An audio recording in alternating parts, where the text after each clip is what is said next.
The December 10th meeting of the Planning Commission to order. Stand with us for the Pledge of Allegiance, please. Oh, is it roll call first? Roll call first, please. Sorry. Will Parsons. AJ Mantell. Present. Roger Daniel. Nancy Griffith. Here. David Cash. Here. Tara Ramsey. Here. Gabriel Shainline. Here.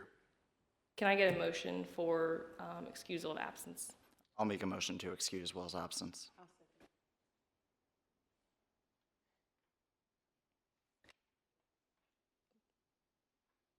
Mr. Mantell. Yes. Mr. Daniel. Yes. Ms. Griffith. Yes. Mr. Cash. Yes. Ms. Ramsey. Yes. And Mr. Shainline. Yes. Okay, now we'll do the pledges of allegiance. I pledge allegiance to the flag of the United States of America and to the republic for which it stands, one nation, under God, indivisible, with liberty and justice for all.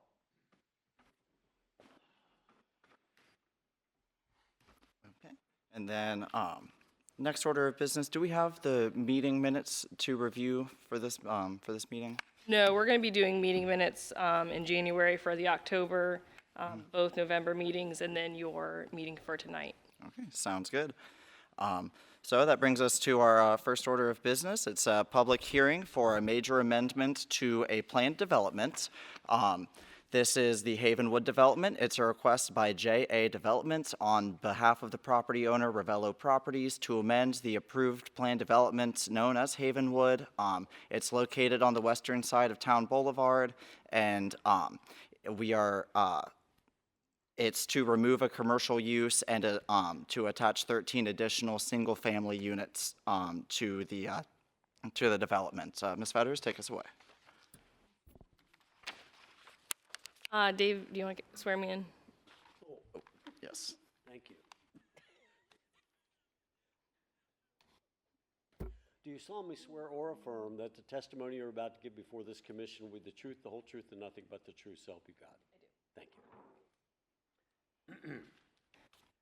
All right, getting into property background, the subject parcel is a total of 1.918 acres, according to the Warren County Auditor, following the final plat that was approved earlier this year. The subject parcel is within the Havenwood Plan Development District, following the approval of O-2023-83 by City Council on September 19th, 2023, which was effective the following October. The final development plan was approved by you guys, the Planning Commission, on April 10th of 24, and the final plat was approved by Planning Commission and City Council in July of 25.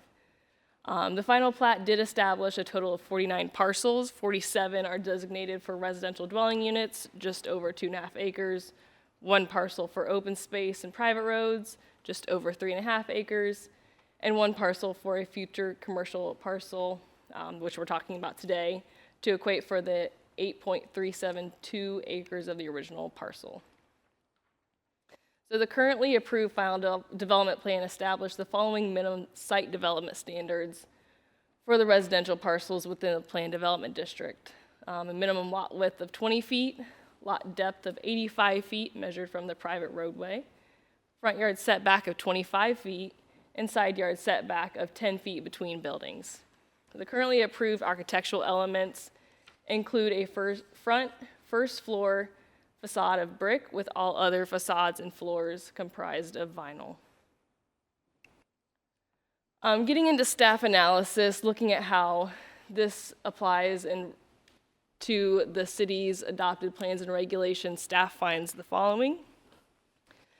Looking at the Plan Development District Review chapter, this is a major amendment that will require the approval of both Planning Commission and City Council due to the requested change in the land uses within the Plan Development District. Then looking at the Plan Development District itself, the applicant wishes to deviate from the currently approved setbacks to allow for a minimum front yard setback of 15 feet and a minimum side yard setback of 6 feet between buildings.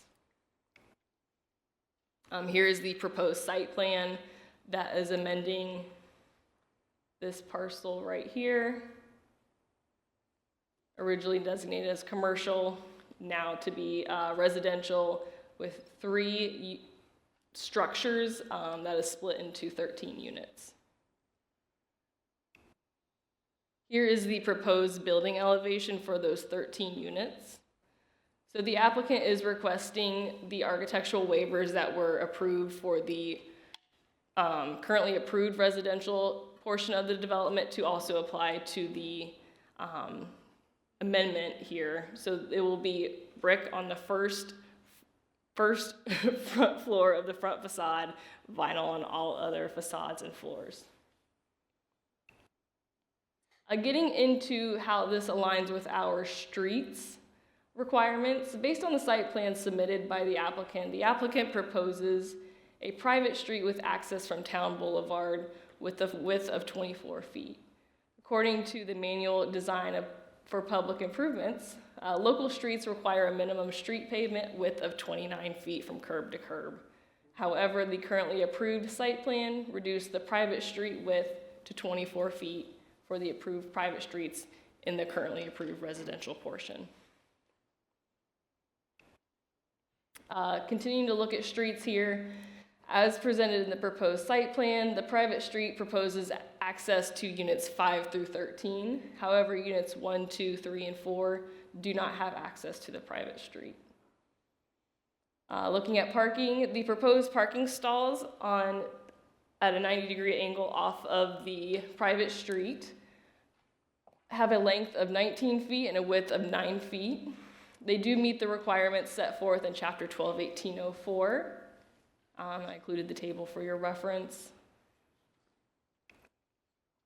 Also, the off-street parking requirements, based on the site plan submitted, there are a total of 36 additional parking spaces proposed for those additional residential units, exceeding the single-family dwelling parking requirements by 12 parking spaces. Getting into our landscaping requirements, the proposed modifications to the site plan features a parking area of 18 spaces per side of the private road, a total of 36 parking spaces. I did also forget to include the landscaping standards for single-family homes. However, the applicant has stated that a proposed planning plan will be provided with the final development plan to show compliance with Chapter 12-16 with the proposed major amendment, but the application does request that any waivers for any details depicted that conflict with the City of Middletown Development Code. Getting into our comprehensive plan, this subject property is within our regional mixed-use area. The regional mixed-use area is defined as primarily commercial uses that cater to the I-75 traffic, and the regional market with secondary uses that include office, medical, service, and residential. This is also within our town center development opportunity area. No public comments have been received to date via phone or email. As for other department comments, fire department has stated with the proposed road ending prior to units 1 through 4, the lack of direct access of the 4 additional units added is concerning in the event of emergency for first responders. Fire hydrant proximity, the site plan does not include the location of hydrants, so it is unclear if additional hydrants would be needed. Public Works Department and Engineering Division has stated a stormwater management plan will be required. Community and Economic Development Department has stated the walking paths throughout the development shall be paved with a dustless material such as concrete or asphalt. And all signage shall meet the required setbacks from right-of-way as identified in Chapter 1220 of the Middletown Development Code. As for staff recommendation, based on staff report provided, should Planning Commission move to approve the application, staff recommends the following conditions be included in the approval. Applicant construct a private road at minimum to include private street frontage for units 1 through 4. Unless otherwise it would be not in compliance with our subdivision design. Applicant shall be in full compliance with Chapter 1216, I want to modify that, 1216 in total, for including an established buffer for the parking areas as required in 1216-08D. Applicants should be in full compliance, or shall be in full compliance with fire department regulations as it relates to Ohio Fire Code. An applicant construct walking paths and sidewalks with dustless material, such as concrete or asphalt. And that will conclude my staff report. Thank you, Claire. Does the board have any questions for staff at this time? I do have one. So it's currently zoned as a planned development, correct?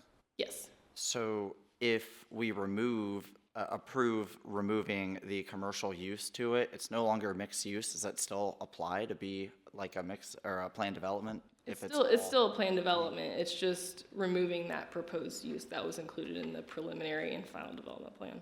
Okay. All right.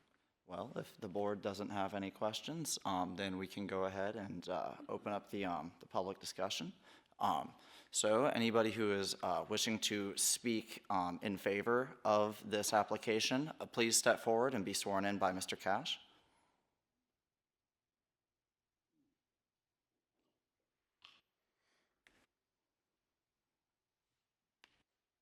You solemnly swear or affirm that the testimony you're about to give before this commission will be the truth, the whole truth, and nothing but the truth, so help you God. So help me God. Identify yourself. Adam Christo, 7594 Tyler Place Boulevard, Westchester, Ohio. I'm mostly up here to answer any questions. Just a little history on this particular parcel. When we came in and produced Havenwood, the odd sliver was sort of left, and if you look at the sliver, it's very odd. It's a triangle constrained by high tension wires running through the property, and it is sandwiched in between residential apartments to the south, and then residential to the north, and then as well as to the west, we have our Maplewood community. So it's all surrounded on residential, so it makes sense residential. The particular layout that we came up with, we thought was aesthetically pleasing, a no garage kind of product, very nice front-facing product. And also we're trying to hit a bunch of attainable price points over in Heritage Landing. We're right on that 2-bedroom ranch, right around the 255 mark. This would be, and then Havenwood's probably going to be right around the 300. We're hoping to hit this right around the 265, 270 to, keep that attainable, sort of affordable price movement, because we're having quite a bit of success in Havenwood, and then, around that 255 2-bedroom ranch product. So we felt for a family product, this might be the next instinctual move up. So if you have any questions. Yes, sir. Just wondering, why does the road stub before units 1 through 4? Like, what was the basis of that choice?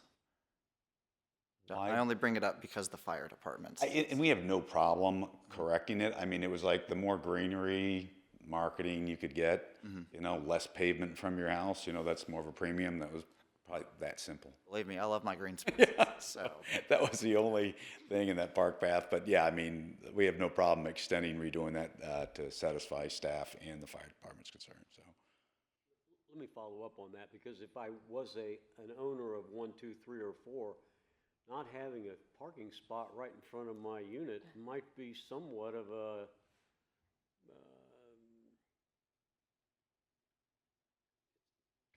it would be more favorable if I had a parking spot right in front of number 1, whereas number 1 right now has to walk a pretty good distance there to unload their groceries. we pose it, but I think that's an individual preference for someone that can have a front yard with looking at green space, walking their dog, versus someone who doesn't want to walk. I mean, I agree. I mean, but I think there's two different profiles. I think you answered Mr. Mantell. I mean, that's something that seems to be the primary obstacle here in my mind. Yeah, and we have no problem addressing it. We can move that pavement forward. That way, the parking is not an issue for us. So we can address that and revise that to make it consistent with fire department staff recommendations. Very good. Does anybody else have any? I'd like to see a fence around the retention pond in light of those 2 girls that drowned in Cincinnati.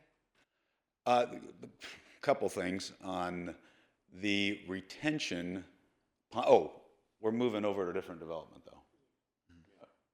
Okay, we're not, that isn't on the agenda for tonight, just We're talking about this bottom we're right just- section here. moving. I knew that was a change, but I didn't know that we couldn't address any of the others. Yeah, I mean, I will take that under advisement, I'll take a look at it. Some of these, the ponds, Some of the cities are actually requiring that now.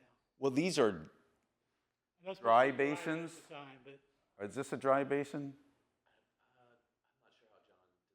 I'm pretty, everything we do now is dry basins for that reason, so they rarely, they're blue, they look pretty, I don't know why they did, but I'd almost always tell you that we always go for a dry basin because a pond is maintenance, it has the liability, so they generally never hold water, except during a major rain event, you might get a couple feet for 24 to 40 hours. So, I mean, I can double check on that. just consider it. Yeah, absolutely, absolutely. Otherwise, I really like it. Okay, wonderful, thank you. Any other questions? Nope. All right, thank you for your time. All right. Anybody else who is wishing to speak in favor of this application, please come forward. Okay. Seeing none, anybody who is opposed, please come forward and be sworn in.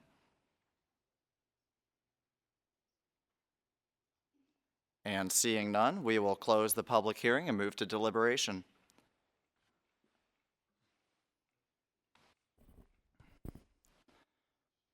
My only concern really was that, was the same as the fire department's, just the safety of the residents and 1 through 4 in case of an emergency. But it seems the applicant's willing to, you know, work with us on that. Does anybody else have anything? Let me ask staff, how would we incorporate that into an approval of the final plan development here? If you were If we to, were- I mean, how would we word or articulate a requirement that Mr. Mantell to extend the road, for direct access to buildings? yeah, I think that's, 1, 2, 3, and 4? I think that's covered through in your first recommended condition. Yep, okay, thank you. And then the second condition, staff would like to see chapter 1216 in total be upheld. So that's the only modification to what you see on the screen.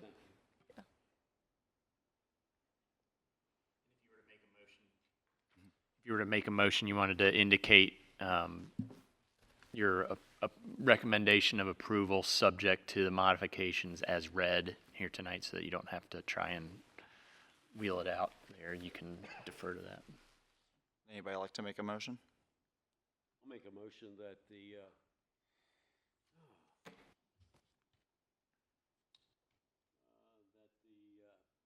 plan development for Havenwood be amended to allow for the removal of the commercial use of that particular parcel and the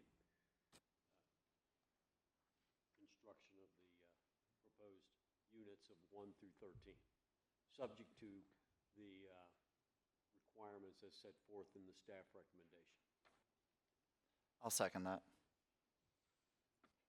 And you guys want that motion to include chapters 1216, so the second recommendation be fully included? Yes, all of those, including 121608. I think she means 1216, the entire The chapter. entire chapter. Yes, thank you. If you're so moved. Yes. Thank you. Mr. Just to Mantell. clarify, the entire chapter and all of the other, speaking of Mr. Cashier, and all of the other conditions listed here? Okay, I will second that. Thank you. Mr. Mantell? Yes. Mr. Daniel? Yes. Ms. Griffith? Yes. Mr. Cash? Yes. Ms. Ramsey? Yes. And Mr. Shainline? Yes. Before we continue, the applicant in their application did request a time limit extension for their final development plan to allow for more than 1 year between what you see before you and submittal of that final development plan. So I did not I did not receive a written request for that outside for the explanation for that, but I did receive a written request to extend that timeline. So if you would like to ask the applicant any explanation for that time limit extension request, or you can motion to approve that time limit extension as well. As a separate motion. Yes, please. And that would be the first, this would be the first extension of that period. This would be the first extension, And it's 1 year. 1 year. I'll make a motion to grant the applicant a 1-year extension. I'd second.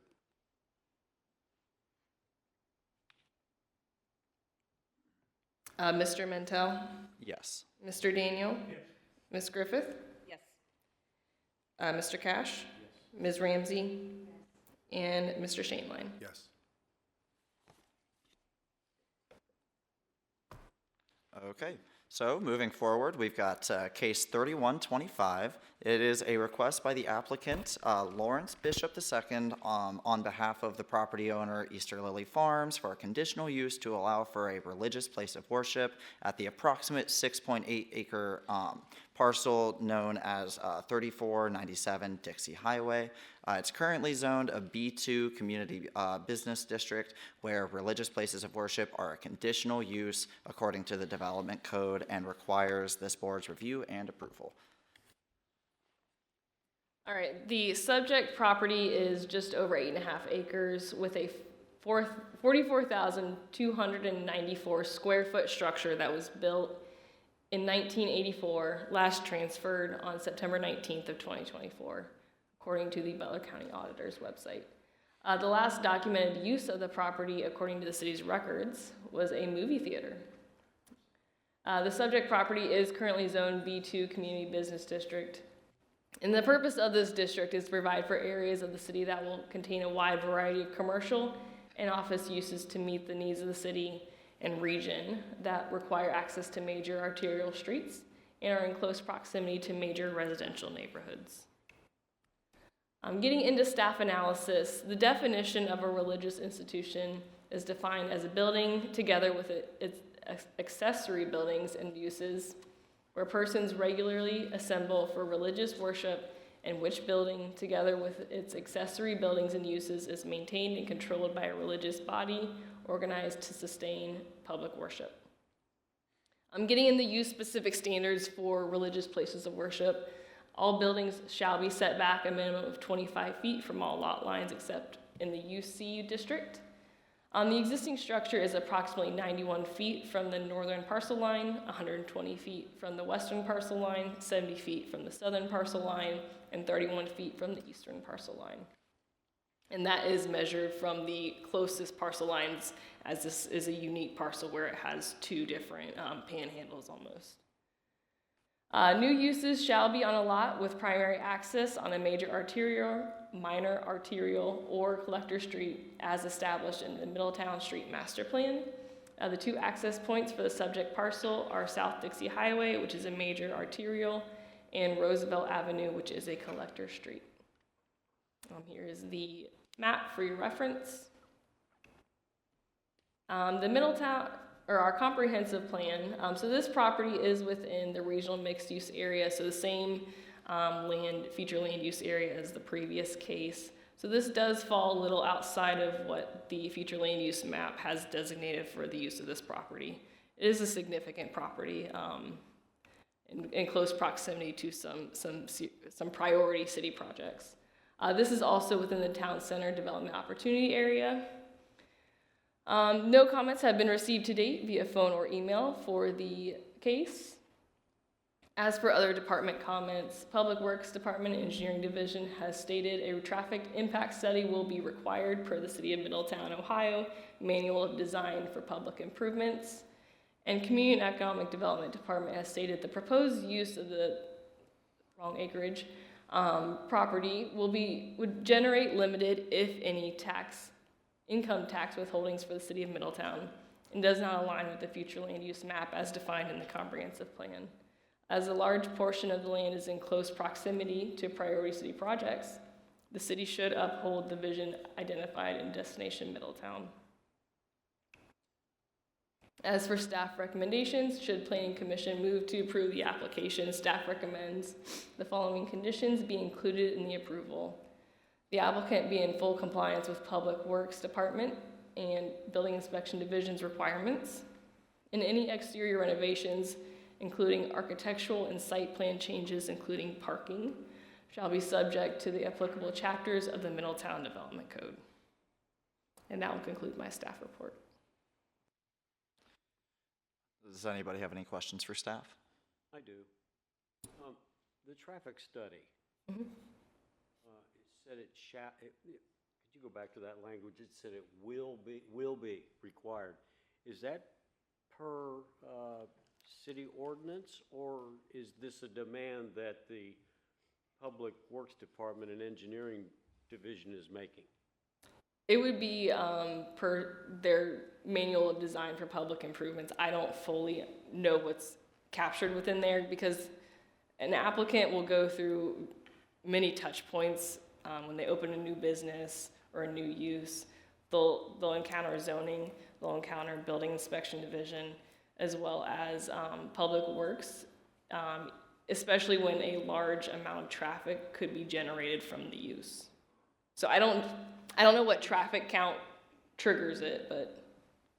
I guess my query is, this was a movie theater which probably would generate a significant amount of traffic during its prime hours.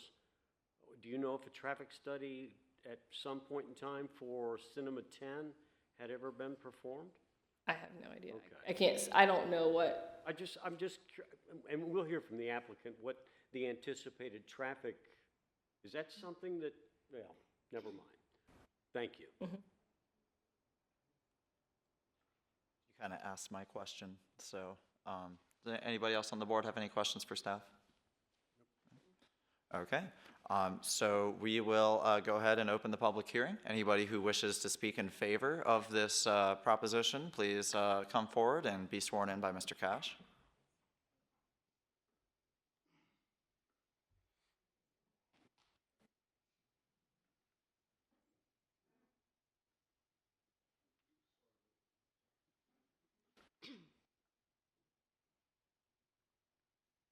If you raise your right hand, do you solemnly swear or affirm that the testimony you're about to give before this commission will be the truth, the whole truth, and nothing but the truth, so help you God?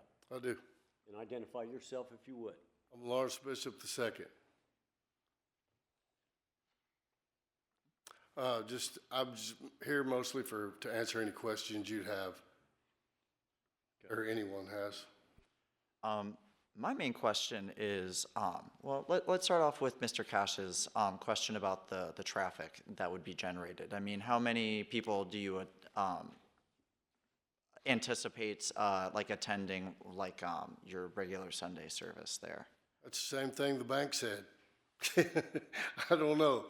We'll probably no more than the movies had, like, as he was saying, you know. So, and it would be for now one Sunday morning, you know, just on Sunday morning, possibly some Wednesday nights later on, but. So besides Sundays and Wednesdays, is there going to be or events, or like what are you planning on doing with the property? Not normally, sir. Maybe just be like staff there, a few cars or something like that. But the main traffic flow would be on Sunday mornings. And then looking at this, my main, the thing that popped up into my head was there's quite a large, you know, parking lot, and it's mostly like depreciated and run down. Are there any plans for renovating the parking lots that are outside as well? Yes, sir. Yes, sir. We want to fill all the cracks and then seal coat it and restripe it, and already getting prices and things to do that. Yes. For all of the existing, are you going to downsize it all, or just kind of keep it as is? We'll do all of it. And I guess that kind of answers my question on that one. Does anybody else have any other questions for the applicant?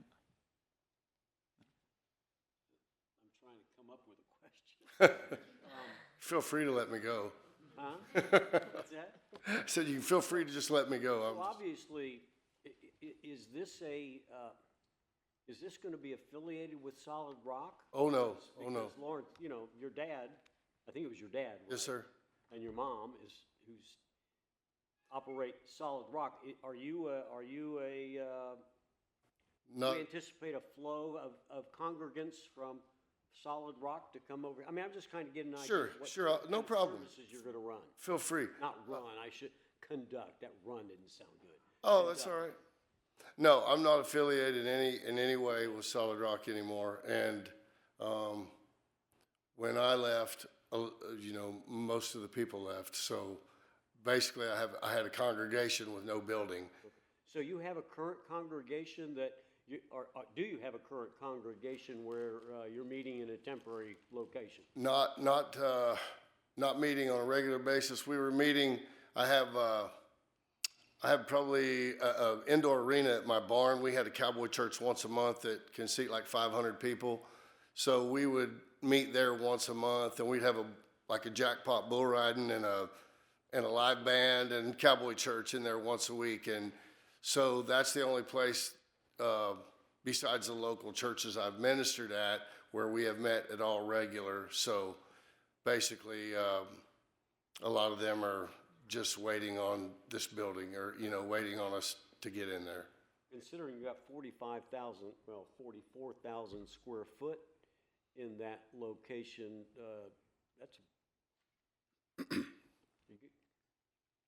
May I piggyback off of what I you're don't know if that's starting even here? relevant. Go ahead. So it is quite a large building, as Mr. Cash alluded to, but being a movie theater, do you, like, what's the game plan for using all of those different theaters? Are you gonna have just one main one that you do most of your, I don't know if sermon is the right word or not, but, like, are you just going to be conducting, like your sessions, in just like in one of them? Or are you gonna find variety of like uses for the different ones? Yeah, good question. There's the two largest theaters in the middle have 350 apiece, roughly 350 apiece. There's a load-bearing wall between them that I've talked to the city and engineers and stuff about removing that one load-bearing wall, putting in a beam and all that. So I've been in this building a bunch of times this month, but and talking to Claire Fetters, whoever that is. I can't wait to meet her. Nice to meet you, finally. I was like, where is she? She's got to be here. She's right behind me, isn't she?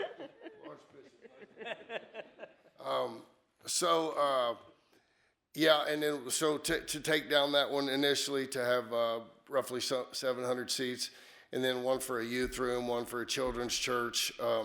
Yeah, we've got plans for all of it, believe it or not. As you remember, Solid Rock was a big place as well. So, but yeah. Any other questions for the applicant? I do, kind of, the landscaping. So I know you said you're gonna do some pavement. You're very big on greenery and changing it. Right now, it's really bland. I just would recommend adding a lot more of the scenery, so it just kind of looks more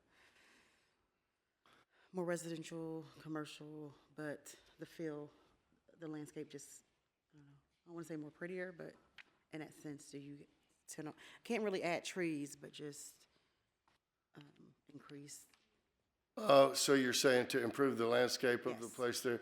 Well, you know, you can't put trees on a parking As I lot. said, trees can't go, but, Right. but definitely just, I mean, maybe so- closer to the building or, Well, we're going to clean up what is there because we want it to obviously be beautiful. And, you know, so all the, we've already cleaned loads and loads of that brush that's, that underbrush under the fence that's so nasty looking going up the highway, and the weather got in the way and my Bobcat had to go to the shop. So it's probably next week we're going to be cleaning all that up, and it'll be beautiful. I promise you, yes. And that's where it is, the one, I guess, off of the main road is kind of where. I think that's 122 That's what's between, yeah, 122, that, along that fence line. Yeah, we're cleaning that up. So yes.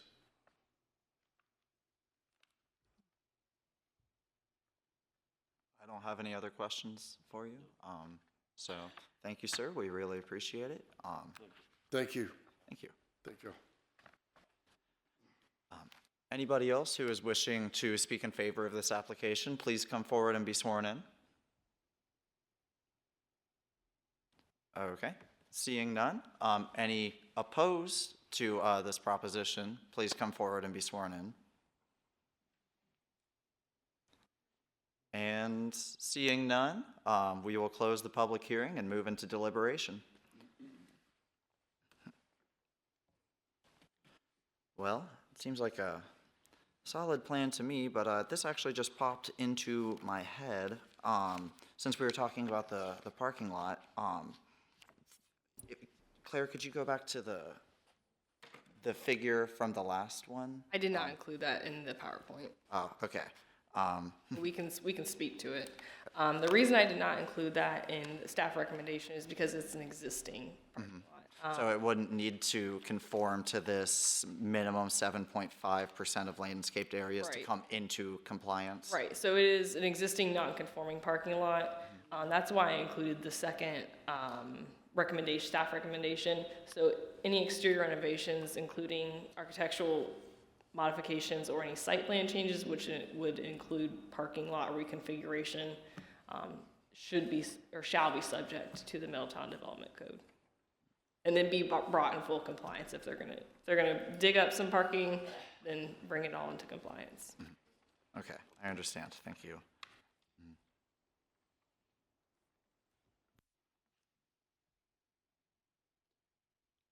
I agree with the staff report when it says it's not really in line with the intended use of the area. As a probably non-tax revenue generating building or entity, that concerns me. However, generating that kind of traffic in the area for the businesses that surround it would be good, I think. So, It's been empty for 3 or 4 years now. true. I'm also wondering are there any other movie theaters in the area? That was the last one in Middletown. Is there one planned for Renaissance Point? That was not called out specifically. I think your closest movie theaters are Austin Landing and Liberty, Yeah. Baijiu Theater in Germantown. and the Sorg. Oh, the Sword, yeah. We Oh, have true. one. Yeah. Yeah, I agree. The lack of it generating, taxable income, which is how the city, pays for everything, is a little concerning on the surface. But, when you do think of like how close that is to, all of these other businesses that are in this zone, bringing those people there, and then, there's service workers know the Sunday, the after church crowd is always a big rush. So, I think that balances out. That was my concern. As far as, did we need that or did we need residential apartment buildings? But that potential amount of people coming, up to 500, could bring people into our city, and especially on that end where we're trying to develop the most at. So I think I'm okay with it. I do want to your concern, I think your concerns focus more on the property tax revenue. I don't know that the income tax generated by staff that would work there, that'd be a different issue. That's something that the city would appreciate. Good point. Can we ask how many people they plan on employing then? You want to know how many people are planned to be employed? Should we reopen the public hearing and bring the applicant back down? Yeah. Okay. Sir, could you come back down and answer some additional questions?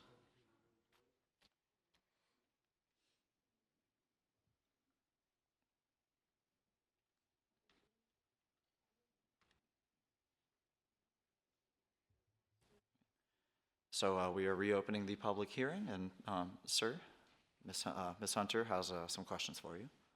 Yes, we just want to know how many people you plan on employing? I'd say a rough guess between 10 and 12 full-time staff, something like that.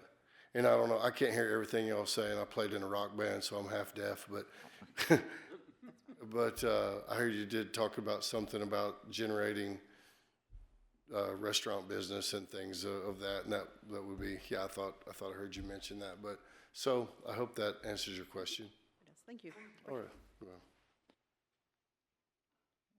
So while the public hearing is still reopened, if anybody wants to speak in favor, please come forward. And anybody that wants to speak in opposition, please come forward. Okay, seeing none, I'll reclose the public hearing and move back into deliberation. Do we have a motion?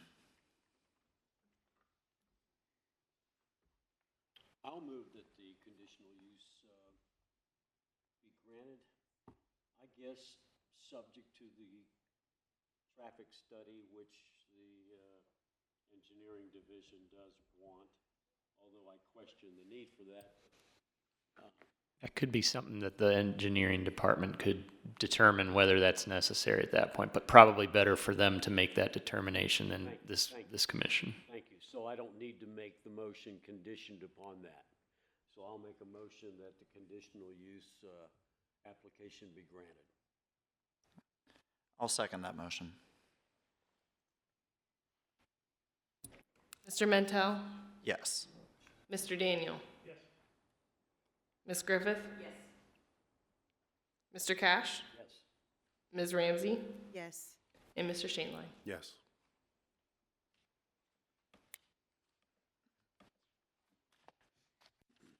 Okay, moving on to case number, let me flip there, 3225. It is a request by the engineer Bayer Becker on behalf of the property owner JA Development for an approval of the preliminary plat for the planned development of the towns of Lincoln Village. And Ms. Benagar. This is getting back into how we're trying to make sure we're adhering to all our processes. So this is a preliminary plat of the towns of Lincoln Village.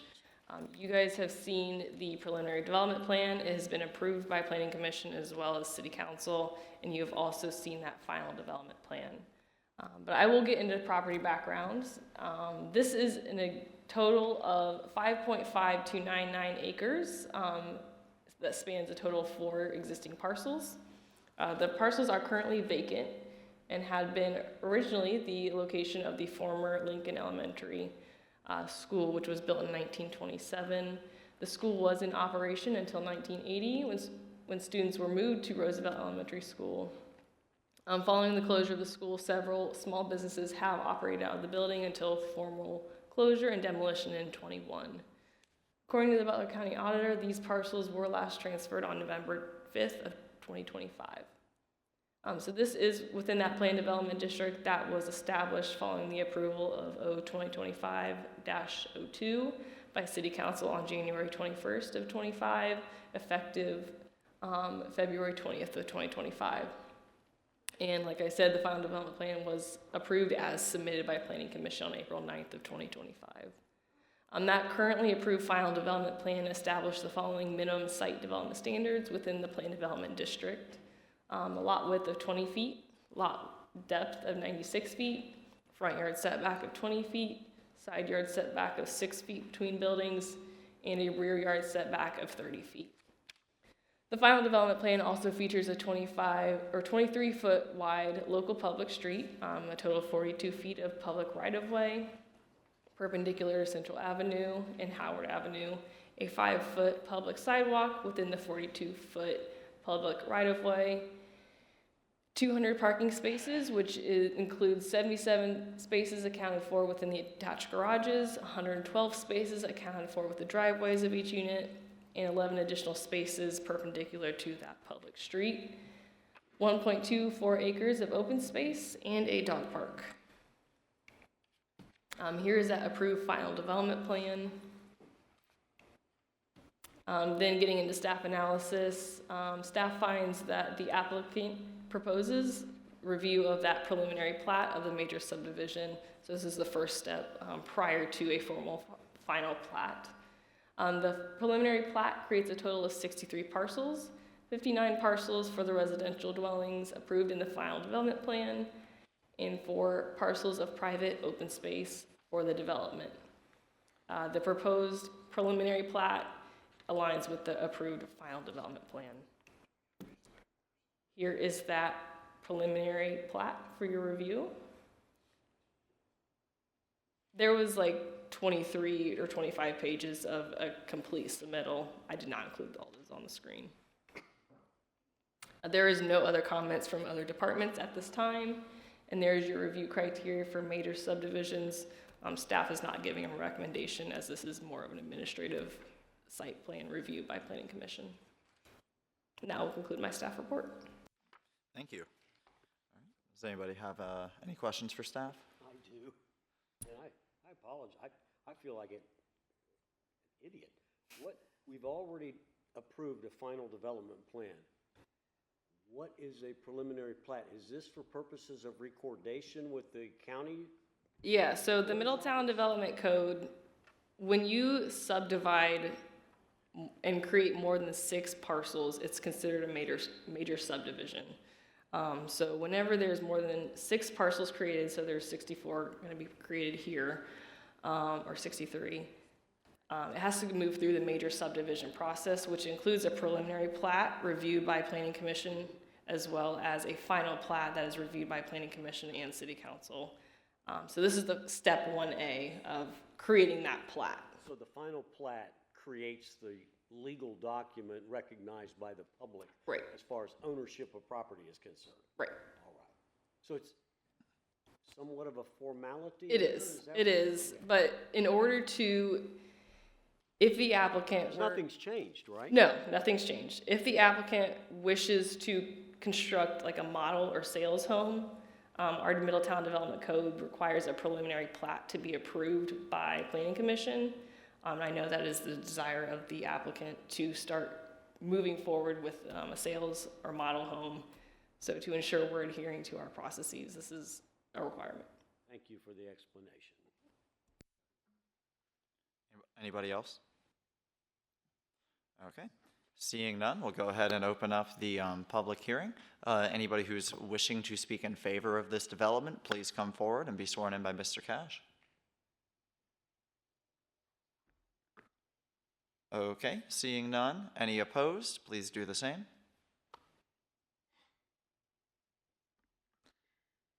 And seeing none, we'll go ahead and close the public hearing and move on to deliberation. As Ms. Benegard described, this is mostly a formality. It's pretty much what we already approved.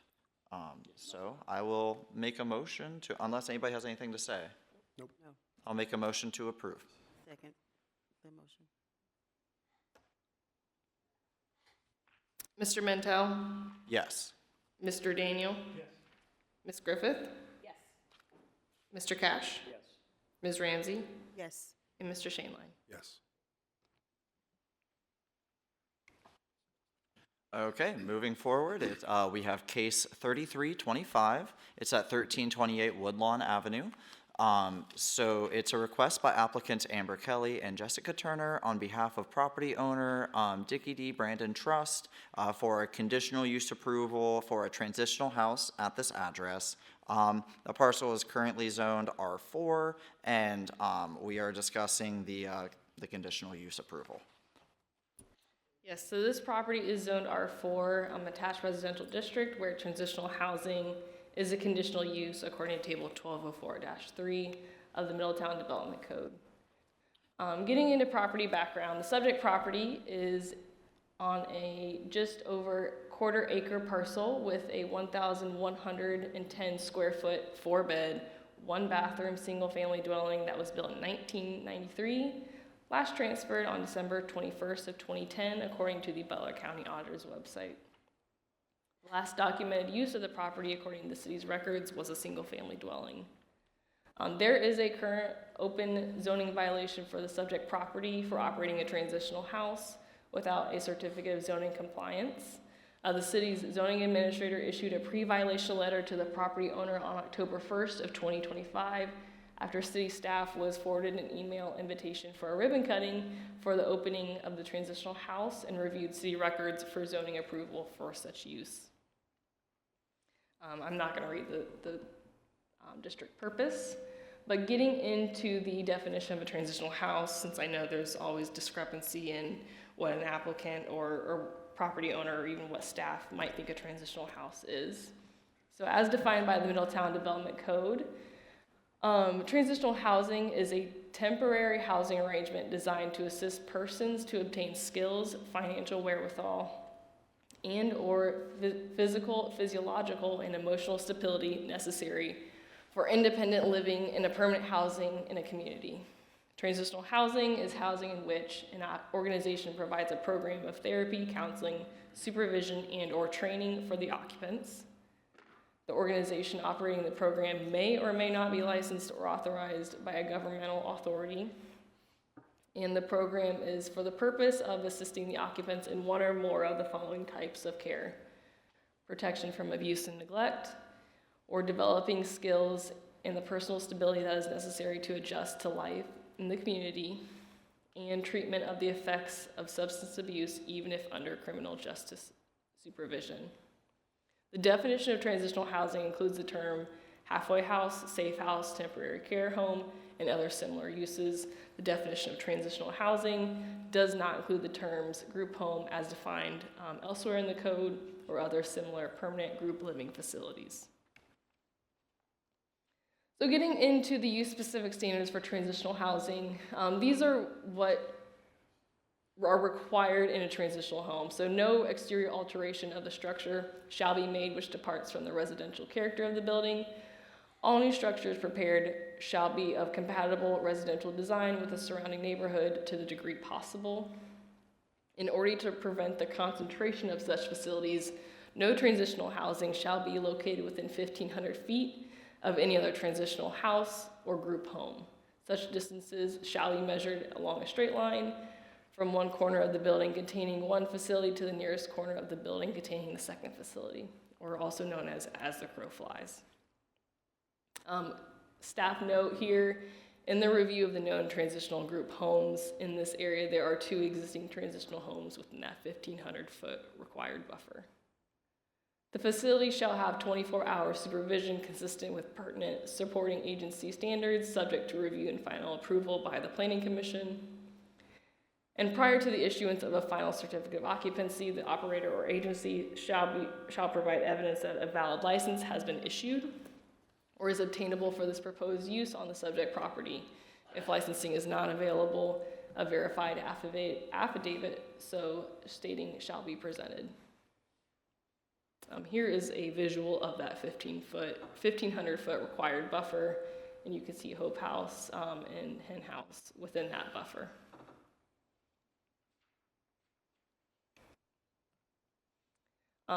The last major use-specific standard is going to be findings by the Planning Commission. So these are what must be found by Planning Commission prior to approval. The proposed facility is licensed by the appropriate authority to provide such service within the state and the city. If licensing is not available, a certified affidavit so stating has been presented to document this statement. A certified affidavit has not been received by the city, nor has a licensure.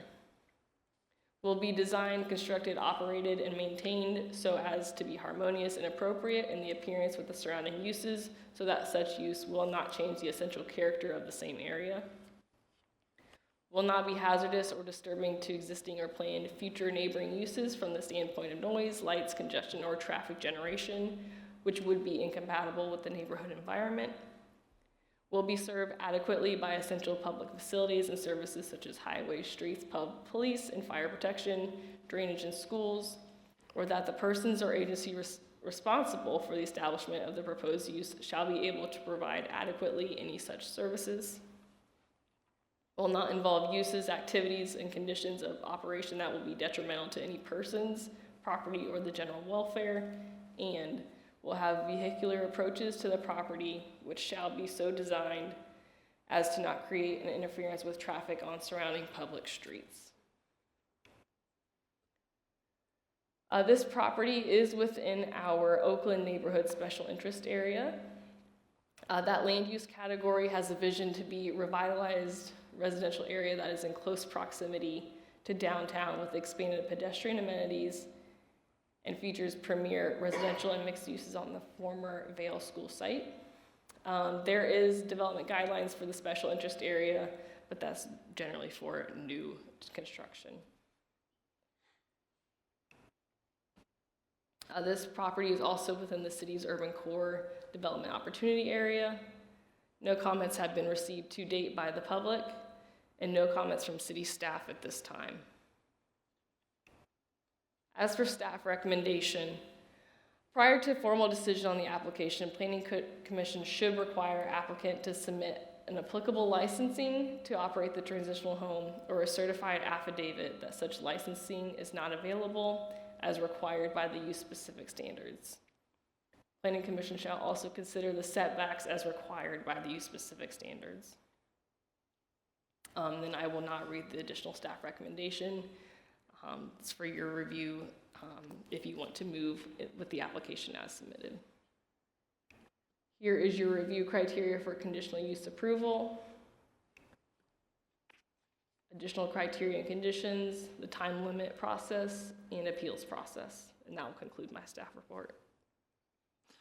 Thank you, Claire. Could you rewind to your recommendation slide, please? Thank you.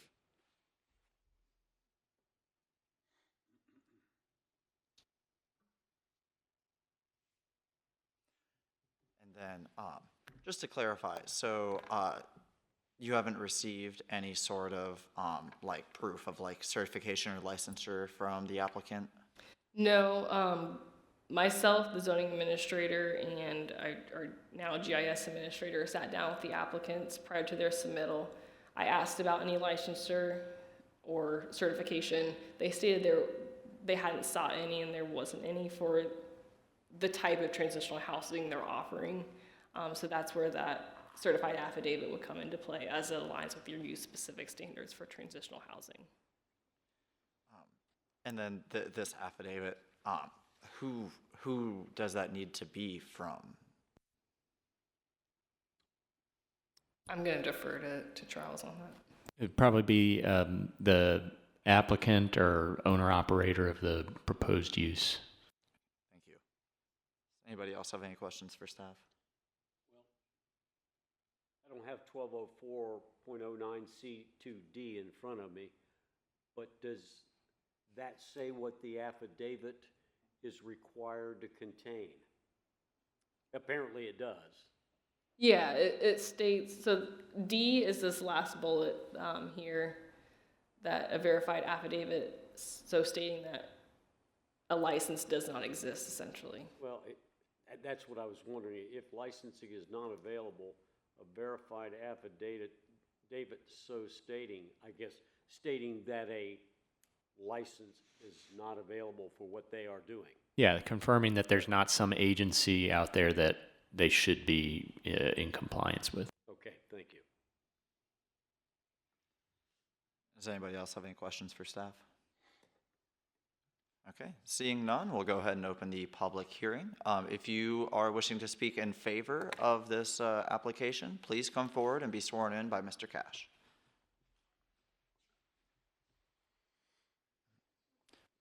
One at a time, or are both fine? Can we do two at a time, Bobby, or do we need to do one? If I would say if For you the record, it might be easier. probably start with one and then to the extent the next is needed, we can go there. You'll stand at the dais there, ma'am, and raise your right hand. Do you solemnly swear or affirm that the testimony you're about to give before this commission will be the truth, the whole truth, and nothing but the truth, so help you God? Yes, sir. And if you'll identify yourself, please. My name is Amber Kelly, and I am co-founder of Empower Her Living Solutions, a property management company / housing initiative. Just a little bit about myself. I worked in the social services field for about, since I graduated college in 2012, and I worked inside the women's homeless shelter for nearly a decade, which is where myself and my business partner have realized or identified the housing crisis that exists in this community. I do have some pamphlets. I don't know if I'm able to give those to you guys. Yes, they'll be entered into the public record, but you can hand them to us. Okay. Thank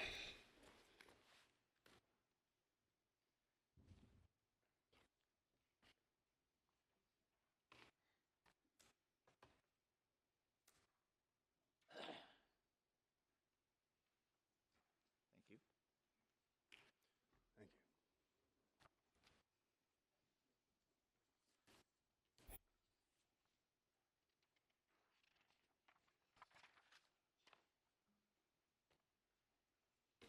Thank you.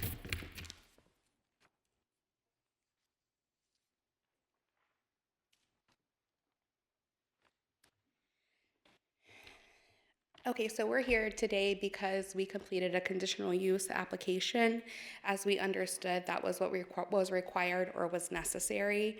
However, we're not really sure that we feel that that is the case. So I would like to explain a little bit about who we are and what we do. So we are independent shared housing. We are not a program and we are not a facility. Empower Her provides stable, dignified shared housing where women can safely rebuild their lives while maintaining complete independence. Each resident has her own private furnished bedroom and shares common areas, just like any traditional roommate or co-living arrangement. What we are: a shared residential home where independent adult women rent private, fully furnished bedrooms. A property management-based housing model, not a program or a facility. A stable, long-term housing initiative where residents pay their own rent and maintain their own independence. A low-impact residential use that blends into the neighborhood with no on-site staff, no treatment services, and no congregate care. A connection point to community resources only when residents request them. A safe, well-maintained home that improves neighborhood stability and reduces reliance on emergency shelters and state funding. What we are not. We are not a homeless shelter. We are not transitional housing. We are not a treatment, rehabilitation, or supervised living program. We are not a group home providing staff or on-site services, and we are not a facility operating under an institutional model. Zoning code alignment. Empower Her's home functions as shared household living, not group living or transitional housing. There are no on-site services. There is no supervision or staffing. There is no structured program, and residents maintain their own schedules, employment, and finances. The home operates identically to a legally permitted shared living roommate arrangement. Community impact reduces the strain on local shelters, supports housing stability without any city funding, lowers neighborhood turnover, maintains safety and property standards, and helps women become financially self-sufficient by offering rent-reasonable housing. Resident impact, the human side of housing stability. Over time, our house has become more than a place to live. It has become a family. Women who arrived carrying trauma, fear, and uncertainty now share meals, worship, laugh, heal, and lift one another up. One resident recently underwent a double mastectomy due to breast cancer, and she did not go through it alone. The other women cooked for her, prayed with her, sat with her, and cared for her with genuine sisterhood. I'm not going to read each one's story, but they are listed there in case you were interested in reading those. Why this matters: these women are not just tenants, they are rebuilding their futures. This is what stable housing makes possible. When a woman is given safety, stability, and sisterhood, she does not just survive, she rises. And then just some questions that you may have that we wanted to go ahead and address. So who oversees the home? We ensure that the property is safe, clean, and well-maintained per the rental agreement guidelines, and residents live independently. How are emergencies handled? Residents contact emergency services when needed. Safety equipment and procedures are maintained. Who can live in the home? Adult women capable of independent living in a shared residential environment. Do we screen residents? Yes. Background checks and an application process ensure safe and respectful co-living. How long can residents stay? As long as they follow the rental agreement and pay rent. This is not a time-limited program. Do we provide services? We offer community linkage support when requested, but there is nothing mandatory. Do we provide therapy or case management? No. Residents are independent tenants who access outside providers as needed. Community impact. How do we ensure the home is not a nuisance? Rental agreement rules ensure quiet hours, cleanliness, and respectful co-living. How do residents live together? They live like a family, sharing meals, chores, and daily life while maintaining independence. As far as legal and zoning compliance, is this a group home or transitional living or transitional housing? No, this is shared residential housing with 4 independent adult tenants. Do we follow zoning rules? As far as we know, the home functions as a single housekeeping unit in compliance with zoning. Are we licensed? No. No license is required because we provide no treatment or clinical services. As far as safety and property standards, how is the home maintained? By providing regular monthly check-ins, ensuring rental agreement compliance, and prompt repairs, ensuring safety. As far as fire safety, smoke detectors, CO detectors, fire extinguishers, and evacuation plans are in place. Occupancy limits, there are 4 residents as there are 4 bedrooms within single-family dwelling limits. How is the home funded? Through resident rent. The home is financially self-sustaining. Do residents pay rent? Yes. Each resident contributes like any shared rental household. As far as resident outcomes, what impact does the home have? Residents gain stability, dignity, and independence within a safe home environment. The key takeaways here are that this is shared living, not a group home. No mandated services or treatment. Residents are independent adult tenants, and the home operates as a single housekeeping unit under zoning law, as far as we're aware. Empower Her Living Solutions. So we provide stable, dignified shared housing where women rebuild their lives while living independently. Each woman has, I already said that, but zoning alignment summary. No treatment or programming, no supervision or personal care. Residents are independent tenants, and the home operates as a standard shared rental, a single housekeeping unit. Ohio licensing laws. Why Empower Her is not a group home. Ohio does not license a home unless it provides care, supervision, or treatment. Licensing only applies to specific categories such as adult care facilities, residential facilities for individuals with developmental disabilities, facilities providing treatment, supervision, or personal care, and license recovery or treatment programs. Empower Her does not fall under any of these categories. What triggers licensing in Ohio? Ohio law requires licensing only if a home provides any of the following: personal care, supervision or monitoring of residents, treatment, counseling, therapy, or case management, structured mandatory programming, services for individuals unable to live independently. And Empower Her does none of these. Statutes that do not apply to Empower Her: the Ohio Revised Code 3722.01, adult care facilities, requiring licensing when a home provides supervision and personal care. Empower Her provides neither. Ohio Administrative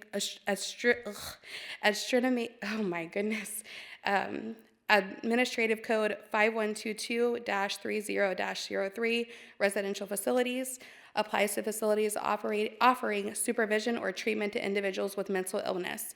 Empower Her provides no supervision, no treatment, and residents are not patients. ORC 5123, DD residential facilities, applies only to homes serving individuals with developmental disabilities requiring staff support, not applicable to Empower Her. Why Empower Her does not require licensing. Under Ohio law, licensing is based on the presence of treatment, care, or supervision.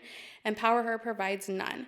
Residents manage their own daily routines, maintain employment and personal activities, receive no personal care or monitoring, are not participating in any supervised program, and live as independent tenants similar to any roommate living arrangement. The home is a private residential rental and it is not a facility. Empower Her is considered private shared residential housing, not a group home, because there is no staff supervision, there is no treatment, therapy, or personal care, and there is no structured mandatory program.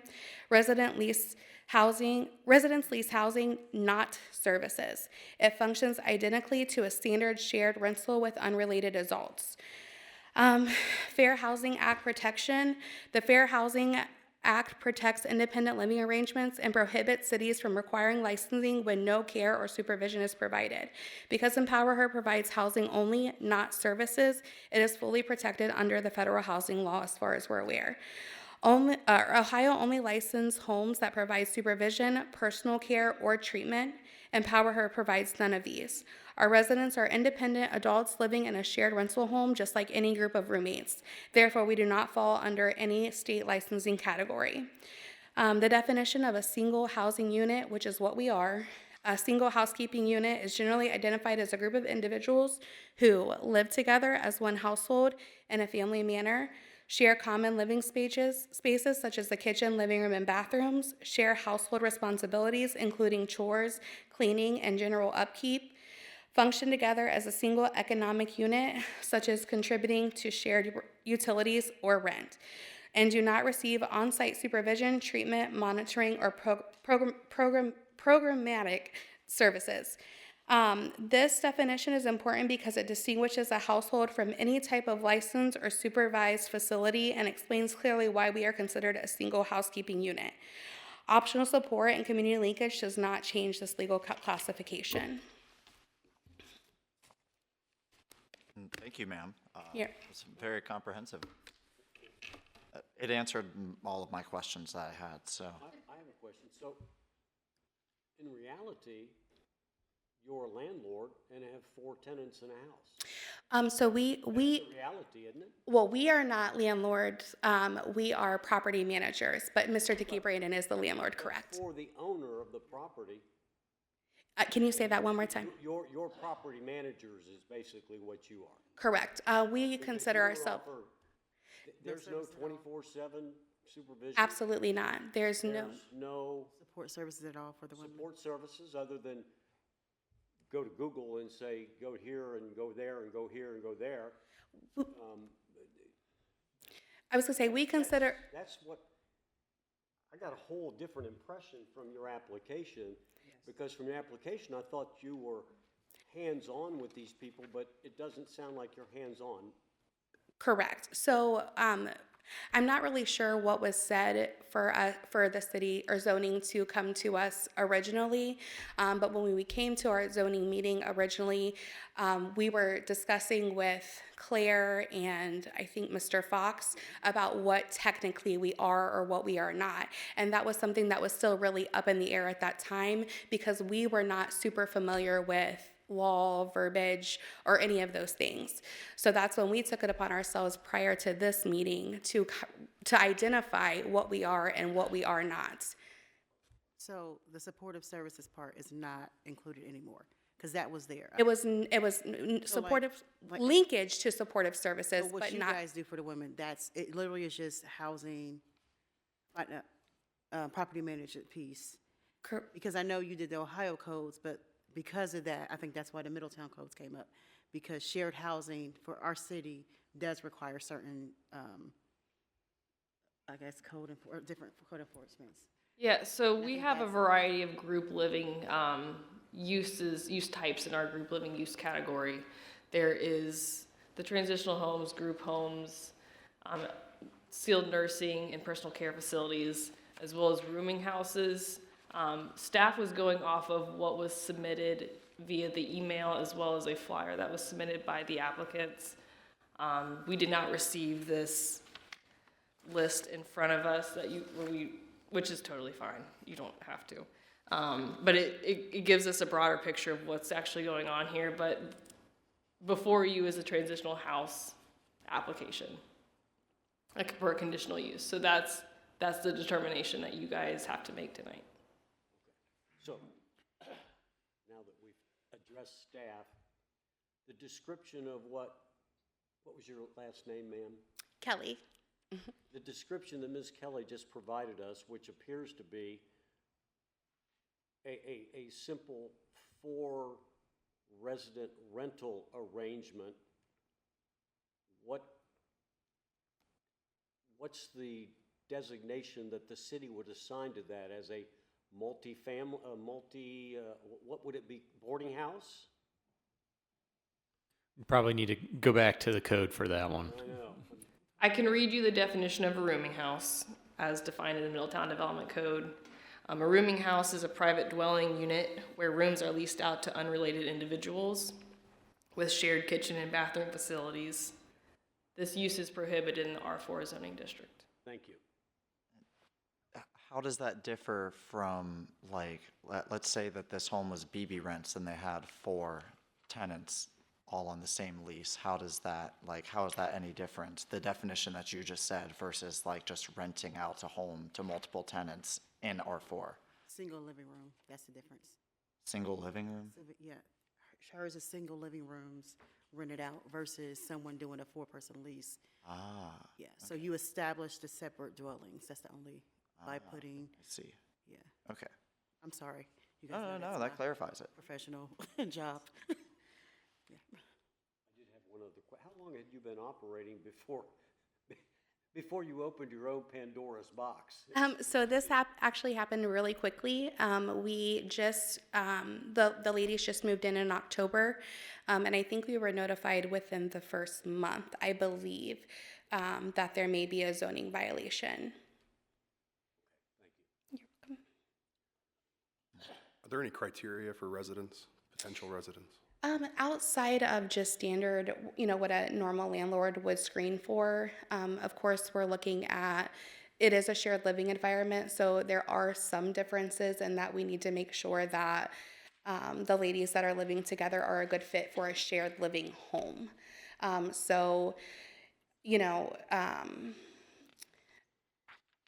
It is a different dynamic because it's not just, it's a shared living home versus a single or a home where you're renting just for you. So how do residents come to live there? What's that pipeline look like? Are there referrals? So this is the only home that we operate as of right now. But yes, potentially, we may receive referrals from homeless shelters or outside agencies of individuals that are looking for this type of living arrangement. The one thing about this is that it is affordable for people who are living on limited income. The housing crisis, we all know that there's a housing crisis, and rent is unaffordable for a lot of different people. So, the ladies that live in the home currently have built a family amongst each other where normally they don't have any support. So that's one of the really big benefits about a shared living home is that some could look at it as maybe an issue. You're living with 3 other individuals. However, the dynamic here is that they're meant to become a family and to be able to support one another. They don't have support.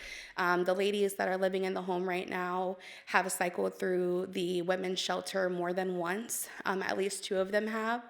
And all of them were homeless for a significant amount of time prior to finding the shared living home and becoming approved. I see that under the community impact section that you've got here, how do residents live together like a family, sharing meals, chores, and daily life while maintaining independence? How are the chores like divvied up? Like, is that something that they organize on their own? Absolutely, yes. So that's something that they decide amongst themselves. We just check as property managers to make sure that the home is maintained per rental agreement. So just as any other landlord or property manager would. And what are the consequences if one of the residents is not keeping up their end of like the chores or the maintenance that they're supposed to? As defined by the rental agreement, would be like a rental or a written warning initially. If it was something that continued to happen after probably 3 written notices, it would become at that point pursuing an eviction process. Okay. Any other questions for the applicant? No? Okay. Thank you, ma'am. Thank you so much. No. Anybody else wishing to speak in favor of the application, please step forward and be sworn in. Come on down, ma'am. solemnly swear or affirm that the testimony you're about to give before this commission will be the truth, the whole truth, and nothing but the truth, so help you God. I do. Identify yourself if you would, please. My name is Jessica Turner. I work alongside Amber Kelly. I've been in the shelter now for almost 10 years, I think like 9.5. We work together and we've seen the housing crisis. So what we try to do was to fill the gap of the affordable living and women being able to maintain their housing. So I just kind of wanted to share, I think the main reason we got brought here was our flyer when we first initially did this. It has our potential services coming down. So we would like to explore, we're in the process of opening a nonprofit, and we would like to explore options of maybe a sober living or transitional living. But that is not what this house is. This is a complete and total landlord tenant. We are just providing property management. But just to confirm, Yes, each resident has an independent lease agreement from the others? yes, Okay. And for staff, that constitutes the definition of the, I can't remember which term that you used previously. A rooming house? Yes. Boarding house. Boarding house, so is it rooming house or boarding? Rooming. Rooming. I wanted to wait until a decision on this application is made. I just wanted to make sure. Is there a situation where an applicant's, where they would be denied because of any kind of, if they were, we wouldn't allow anybody with a sex offender or somebody that truly was not ready for independence. This is like an independent living. So if somebody just like they couldn't maintain a BB rent house, we wouldn't look for it. You know, if they can't maintain it, we do look for that, absolutely. But that's all I had. I just wanted to introduce myself and Yeah, thank you. I don't have any other questions. The flyer was very informative. Thank you. thank you so much. So is a boarding house allowed in this zoning district? It is prohibited. Anybody else wishing to speak in favor of the application, please step forward.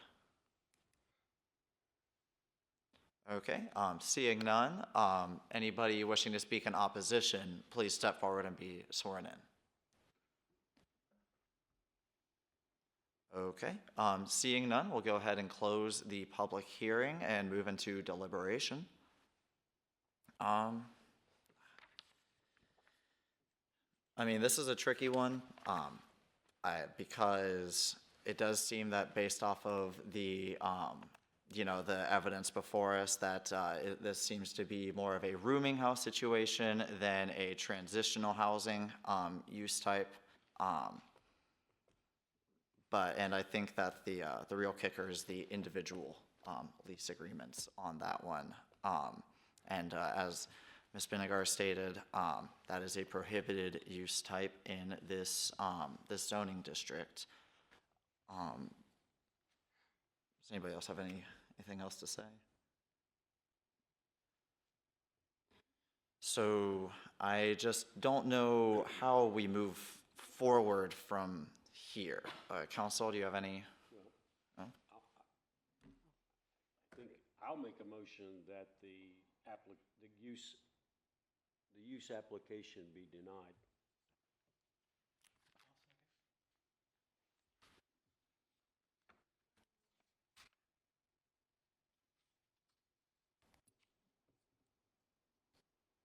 Mr. Mentel?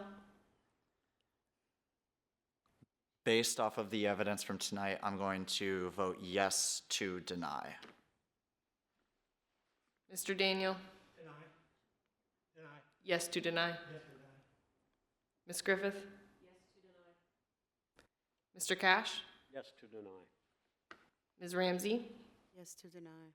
And Mr. Shainline? I would encourage you guys to look for a multifamily area for this. I think it's, I like the idea. I'm always for, you know, unique approaches. But yeah, we're here today for the, you know, the land use, considering the land use and whether it's appropriate given our zoning laws. So no to deny. Yes. Yes to deny, sorry.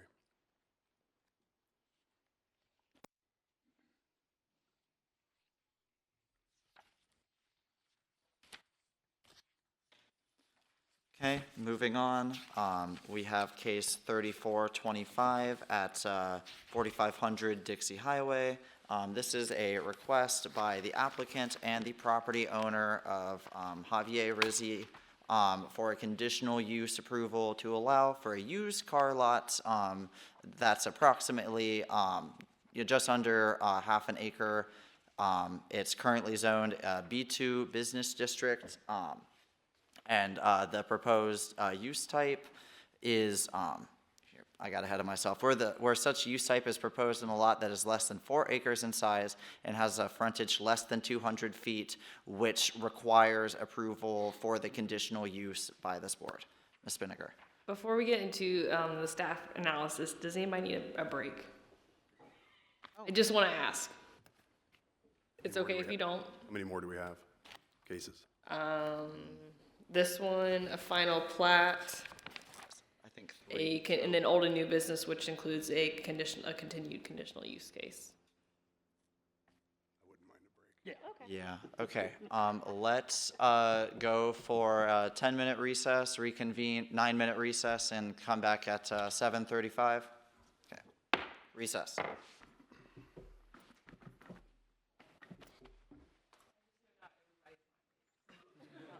Well, I've been checking my sugar. I just silenced it because it's when it would start beeping for another 2 hours.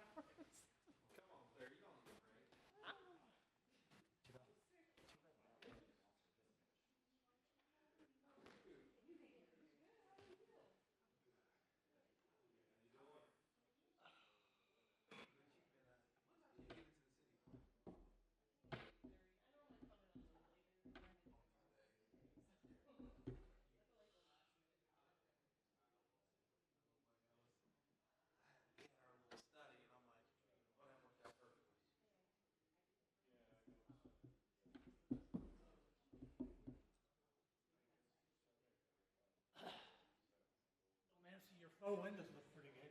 Thank you very much.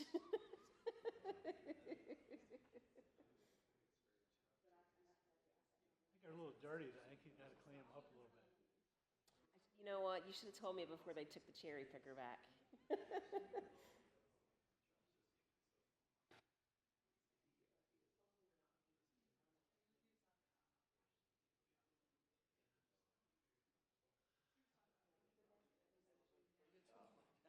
they finished all the roof work then? They're working on, there's one little section. Remember where Janet's little place was? It's technically over Broadway News, because that building's ridiculous. The downspout, we lost it during the last big windstorm. So they're working on putting that back up, and then they have a little section to patch, and then the roof is done. I say that, and there'll be a calamity. But yeah.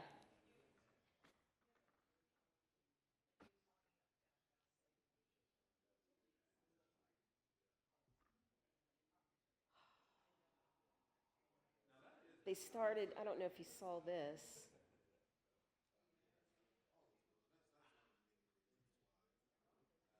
My knee isn't gonna let me. Golly, getting old was the dumbest shit I ever did.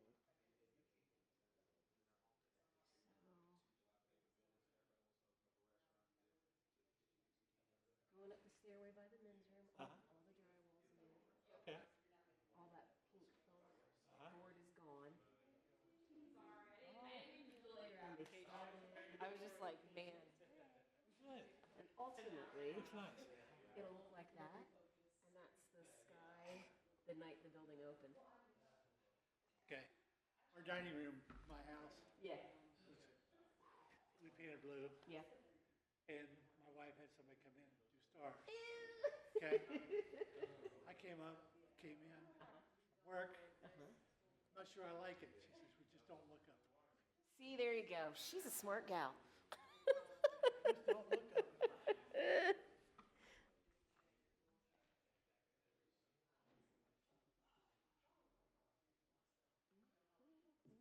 So is it, can a person even submit an application? Like if I wanted to rent out rooms in my house, is there even an avenue avenue for me to try to do that, or is that just not permitted? In your house, I don't think you can. Okay, 'cause there's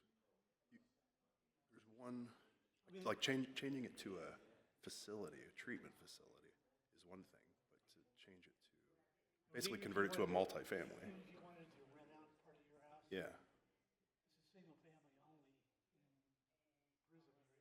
yeah, But there's a number that have been there for years, right. Grandfathered in, next door to me, yeah. and then, next door to, they're almost to where you are, where Doug Beanie used to be. Mm-hmm, That house directly across the street from Mulligan's. right. Mm-hmm, yeah. But supposedly, if those people move out for 1 year, they can't go back. Yeah, They can't go back to rent. right. But that's just because of the zoning code that we're in. Right. A lot of others, you can do that. I feel bad, but I don't think there was any, I think one strategy didn't work and the other one didn't work either. So it's just, I just got, You gotta do your due diligence. exactly. Although, he owns it, doesn't he? I'm not sure. Brandon? I think so. I think his name is on there as the owner. Might be his dad. It might be his dad. Well, it could be, but I think it's him. He's got the Emerald Villas coming up. Yeah, the next one. I think it did a 360, honestly. Well, like you said, complete.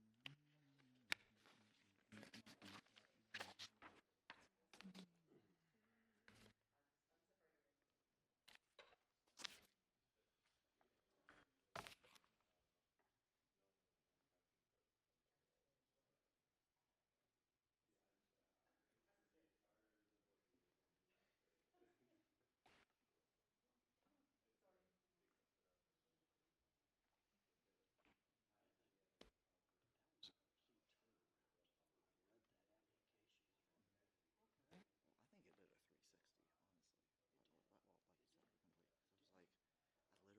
I literally went from 180. No, I'm thinking a 360 because I ended in the same spot that you know, where I was like, I want this to be here, but it's just too close to the other ones.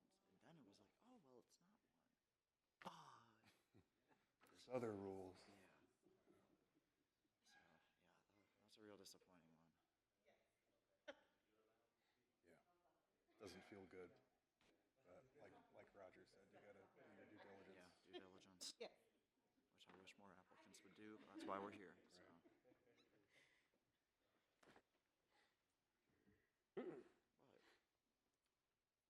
that might be worth something to revisit. I'm gonna write that down in my notes for the rooming.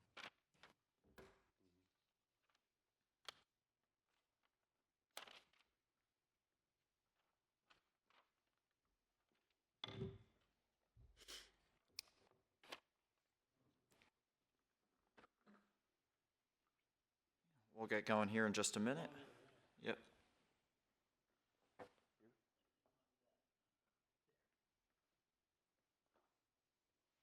There we go.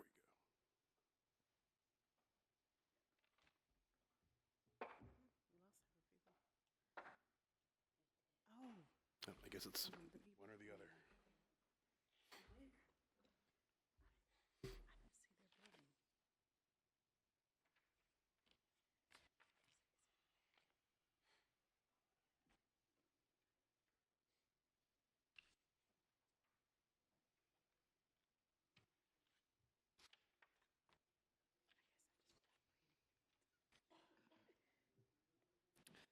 Okay, seeing it is now 7:35, we will reconvene the December 10th meeting of the Planning Commission.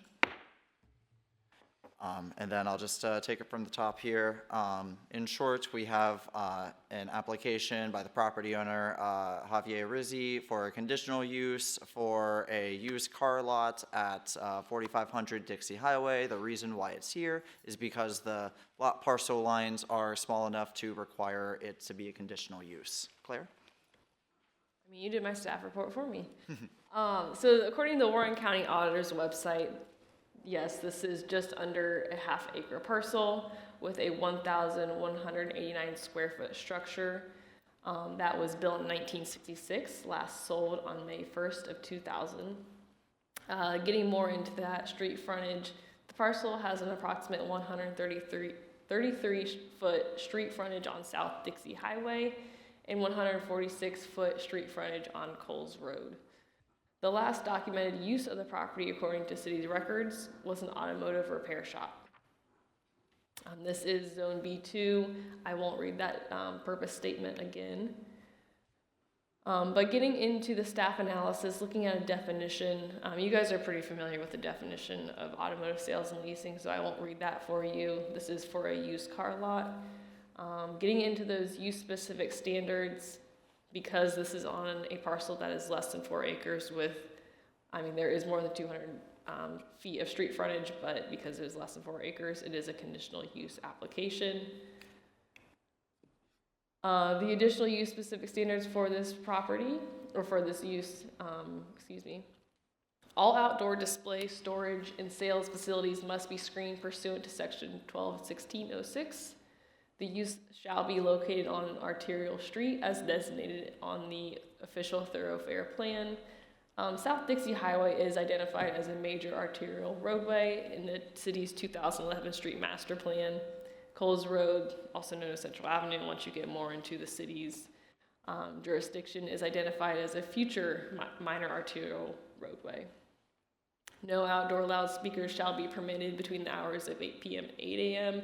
when adjacent to a residential district. The parcel lines for this subject property are the city's boundaries. However, there is residential surrounding this property, so that use-specific standards should apply even though it's outside the city's jurisdiction. The use shall meet all state of Ohio requirements. The dealer's license must be on display.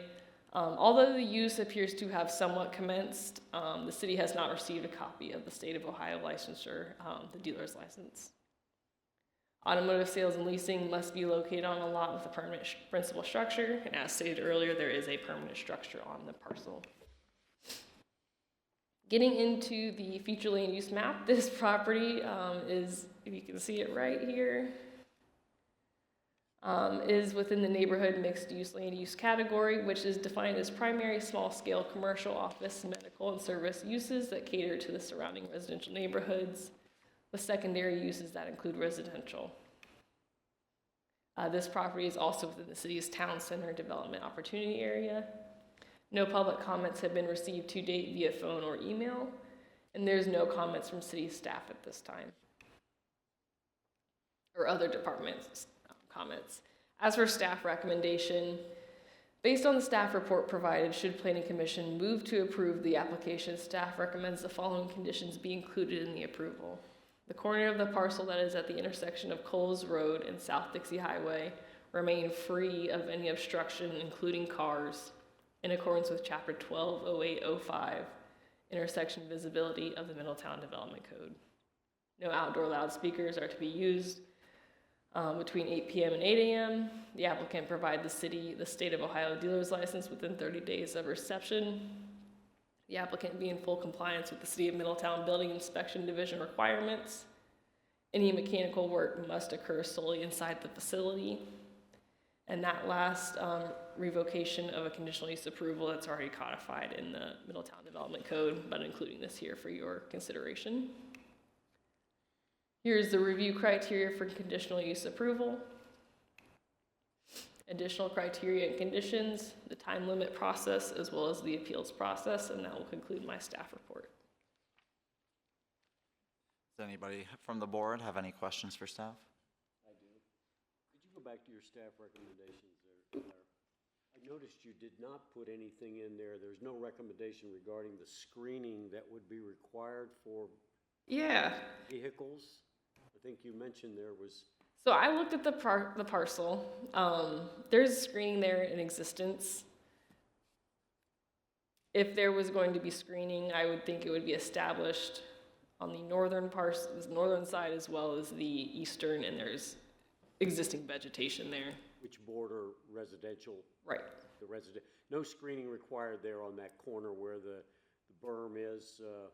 That's not the screening, that's, Because that's next to, so that's next to a B2 zoning district. Well, I think it's outside of our jurisdiction. Hang on. Let me look at the zoning map. because it is Ward County. Yes, okay, it's B2, so whenever you have B2 to be, proposed new construction next to a B2, you don't have to add that screening, so that's why that's not. Okay, thank you. Does anybody else have any staff questions?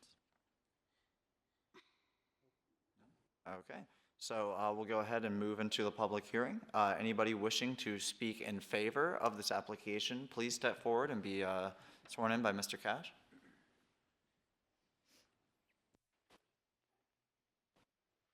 You solemnly swear or affirm that the testimony you're about to give before this commission will be the truth, the whole truth, and nothing but the truth, so help you God. Yes. And identify yourself if you would, please. Stefan Wanamaker. I'm here on behalf of the applicant as his real estate agent. Just kind of want to give you a background of how we got to this point. And while I do that, I just do have something to pass here.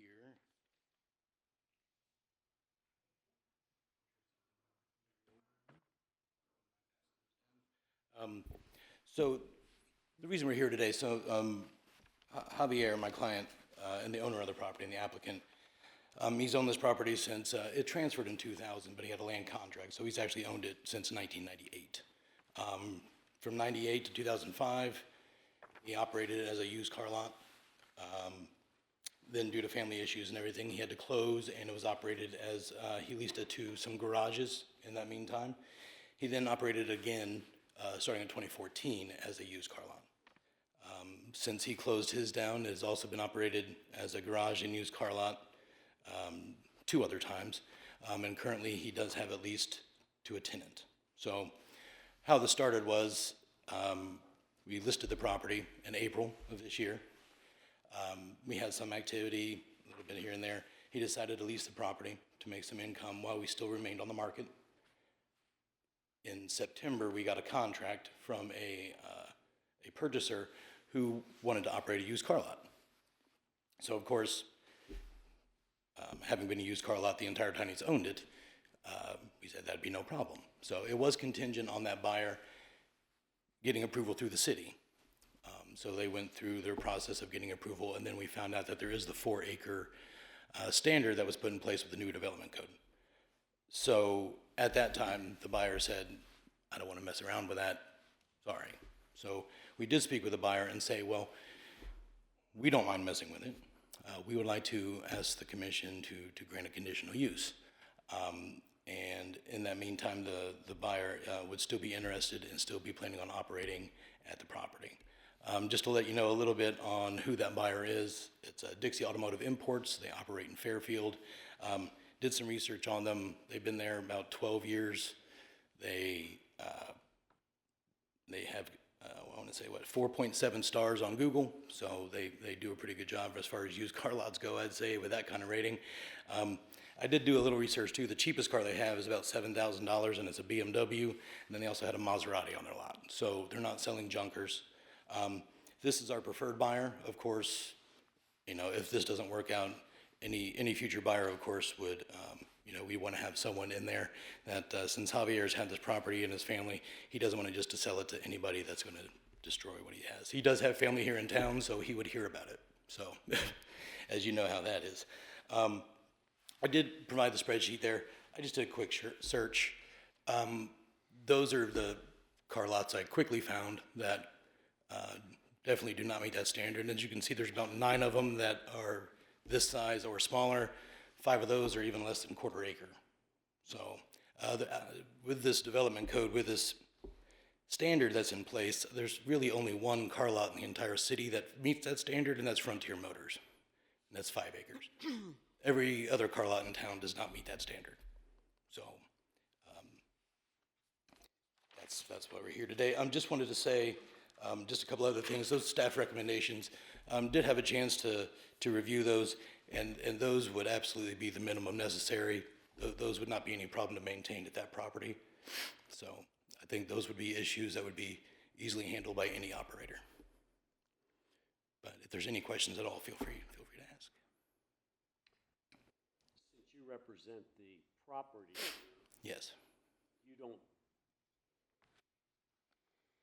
have an idea of the extent to which vehicle auto repair is intended? I would not, but again, with that, the setup of that property, I would imagine the standard of it being maintained only inside the building, only operating mechanic work inside the building, that, honestly, that'd be a no-brainer, and judging by the experience, I would say, of this buyer, I would imagine that that would not be a problem at all. Say that was Dixie Motors? Dixie Automotive Imports.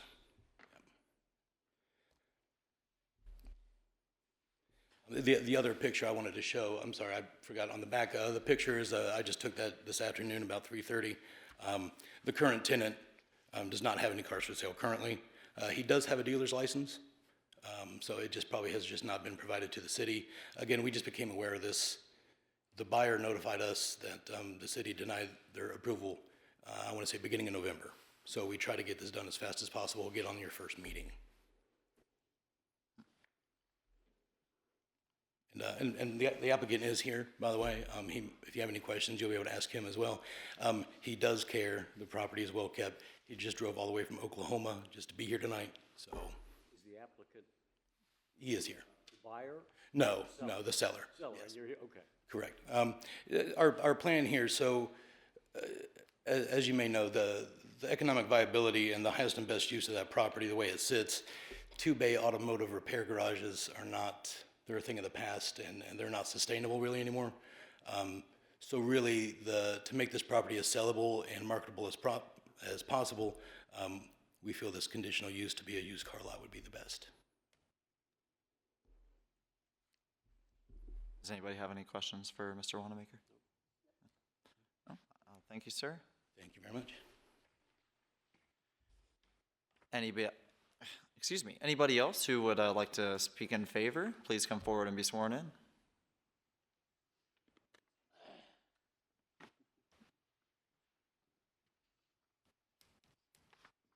Sir, if you raise your right hand, do you solemnly swear or affirm that the testimony you're about to give before this commission will be the truth, the whole truth, and nothing but the truth, so help you God? I do. And identify yourself if you Javier Risi. Javier Risi. Thank you. I'm here to see if you have any more questions or any concerns, I guess. Personally, no, but if anybody else has any questions, no? Okay. Well, all right, well, thanks for introducing yourself then. Anybody else would like to speak in favor, please come forward. Okay, seeing none. Anybody in opposition, please come forward. And seeing none, we'll go ahead and close the public hearing and move on into deliberation. I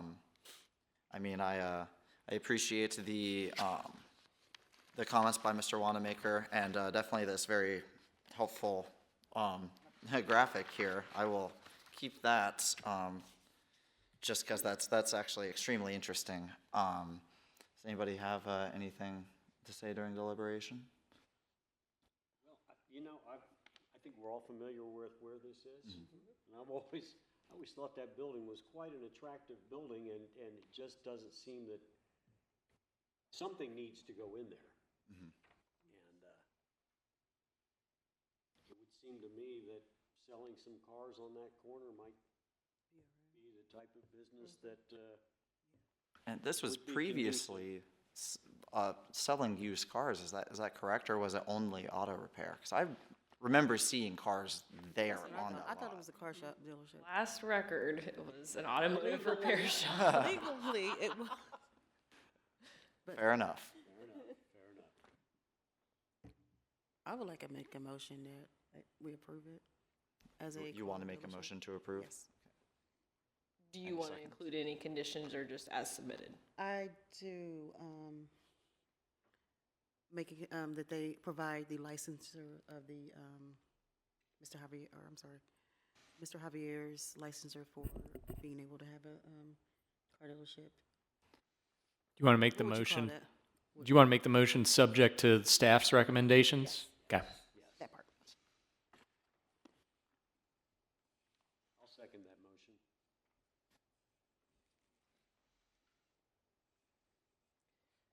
Mr. Mintel? Based on my personal development philosophy, I'm going to vote no to deny. Mr. Daniel? I'll vote yes. Ms. Griffith? Yes.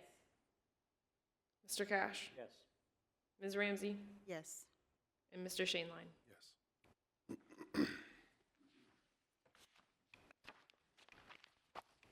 Okay, and moving on, we come to case 3525. That is the Villas at Emerald Enclave. It's a request by Philip Brandon of Brandon Homes on behalf of the property owner for approval of a final plat for the Villas at Emerald Enclave plan development. Claire, take us away. All right, so this is the last step of that major subdivision process that we were discussing earlier. So this subject property is just over an acre parcel, last transferred on January 13th of 2025, according to the Butler County Auditor's website. And a brief refresher on this, in 1980, the property was platted as a 9-unit condominium in part of the Emerald Green condominiums. However, the property was never developed. The subject property will feature a total of 9 units comprised of 6 ranch-style units and 3 two-story units built in a total of 3 condominium unit buildings. Following the final development plan approved by Planning Commission on January 13th of 2025.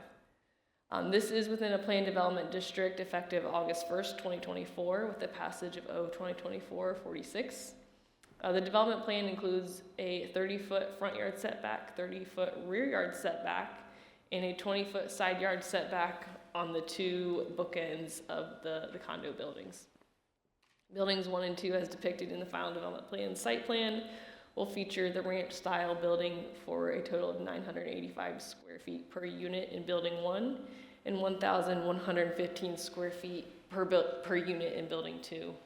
Building 3, as depicted on the final development plan site plan, will feature the 2-story building for a total of 1,327 square feet per unit.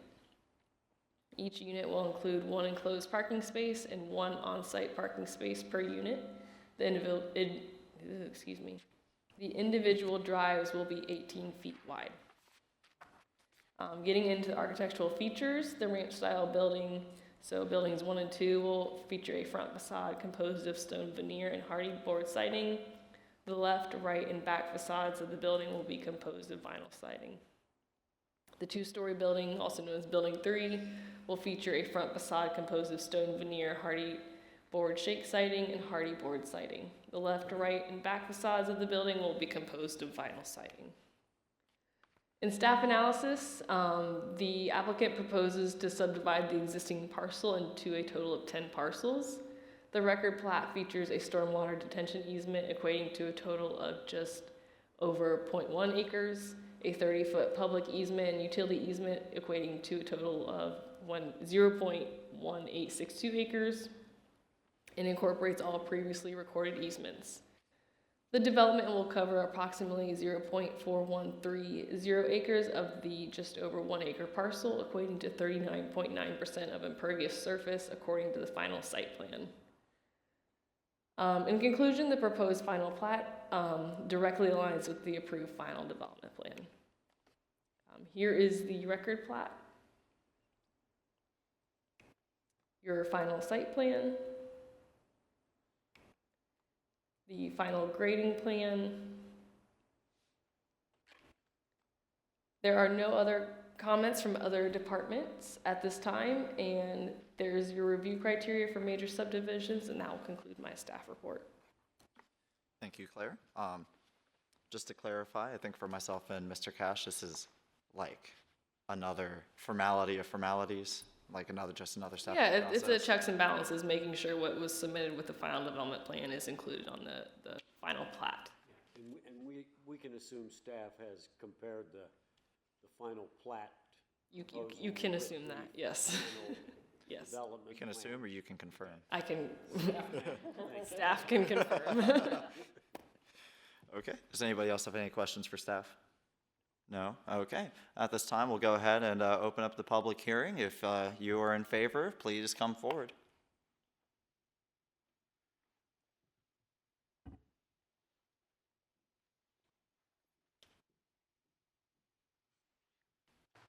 Sir, do you solemnly swear or affirm that the testimony you're about to give before this commission will be the truth, the whole truth, and nothing but the truth, so help you God? I do. And identify yourself if you would. Yep. Phil Brandon, 1046 Summit Drive, Middletown, Ohio. Really want to just come up here, answer any questions. This is an older project. This is really just confirming the plat, but I see two new faces, and so wanted to come up here and answer any questions that you guys have. This is like the third time I think that I've seen this, so have had all mine answered. We'll be back next year too. Okay. Just for fun. Cool. Thank you, guys. Yes, thank you, thank you. Anybody else wishing to speak in favor, please step forward. And seeing none, anybody in opposition, please step forward. And seeing none, we'll go ahead and close the public hearing and move on into deliberation. As I just stated, this is like my third time seeing it, so I don't have any questions or further concerns. Anybody else? Okay, I'll go ahead and make a motion to approve this final plat. I'll second. Mr. Mentel, Yes, to approve. Mr. Daniel? Yes. Ms. Griffith? Yes. Mr. Cash? Yes. Ms. Ramsey? Yes. And Mr. Shainline? Yes.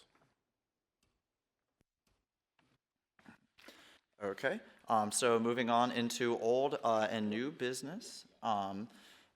We have the case 2925, that is Middletown 81. It is an applicant by Middletown 81 for a conditional use approval for manufacturing and production with caustic and hazardous materials. It is at a parcel that is in the Made Industrial District, which is I-2, and they are here for a conditional use approval. Before I do my staff report, does anybody want me to go through the entire staff report or just highlight the new additions to the staff report? I think highlights is, Highlight? yeah. Okay.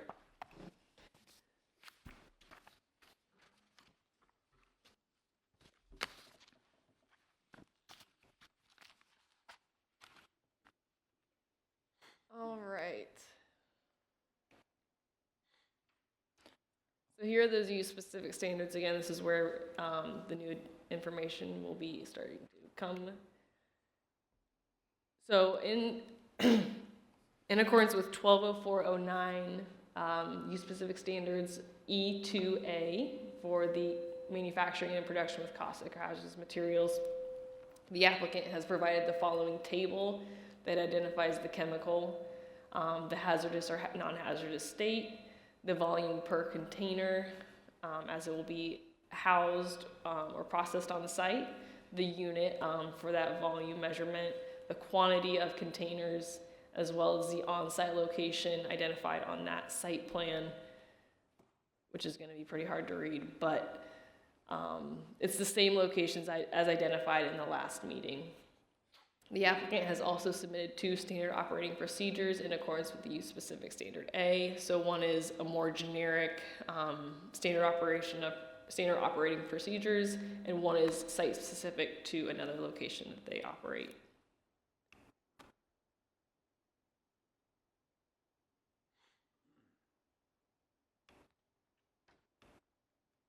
So here you can start to see those setbacks for the areas where biogas as well as the refined natural gas will be produced to the parcel lines. And this comes into play due to the use-specific standard that any areas where hazardous or caustic materials are being produced or manufactured shall be set back at least 300 feet from all lot lines, 600 feet from lot lines where residential dwellings exist.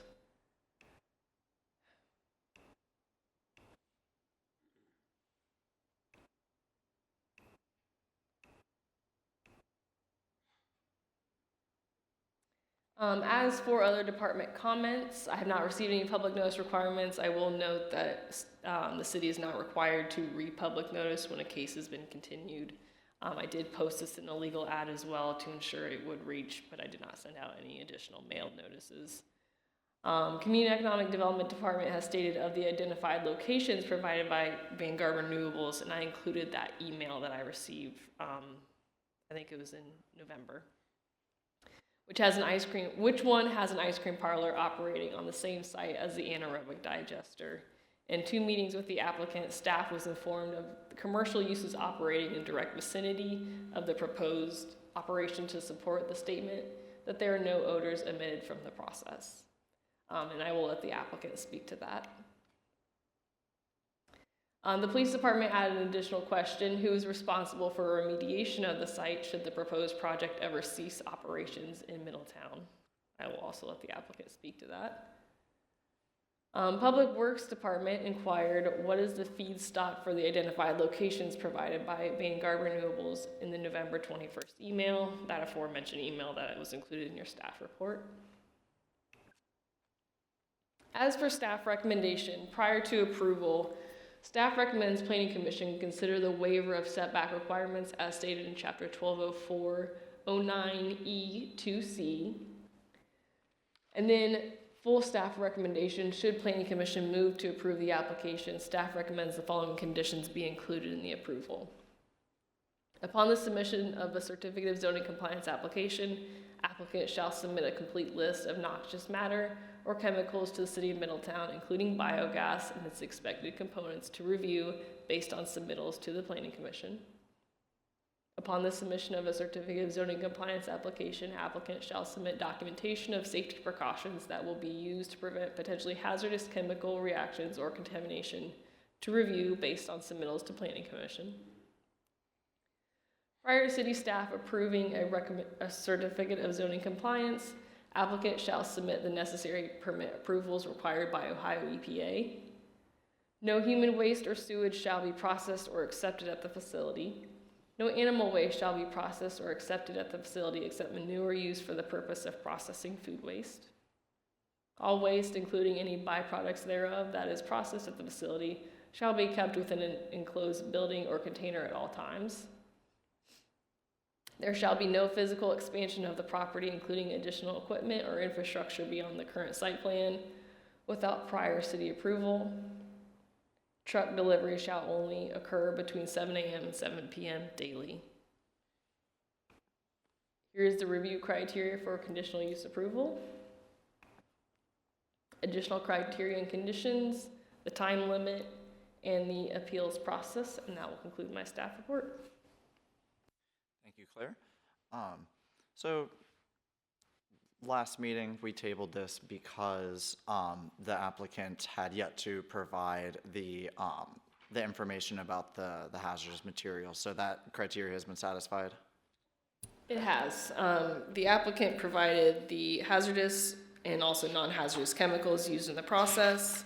The applicant provided a list of operating facilities or facilities that are currently in operation, overseen by Vanguard Renewables. Staff also found that they have submitted air permit applications for, I believe, 3 locations in Ohio, 1 in Mansfield, so Union County, 1 in Madison County, so between Columbus and essentially Dayton, and then 1 in Auburn, so I believe near Cleveland.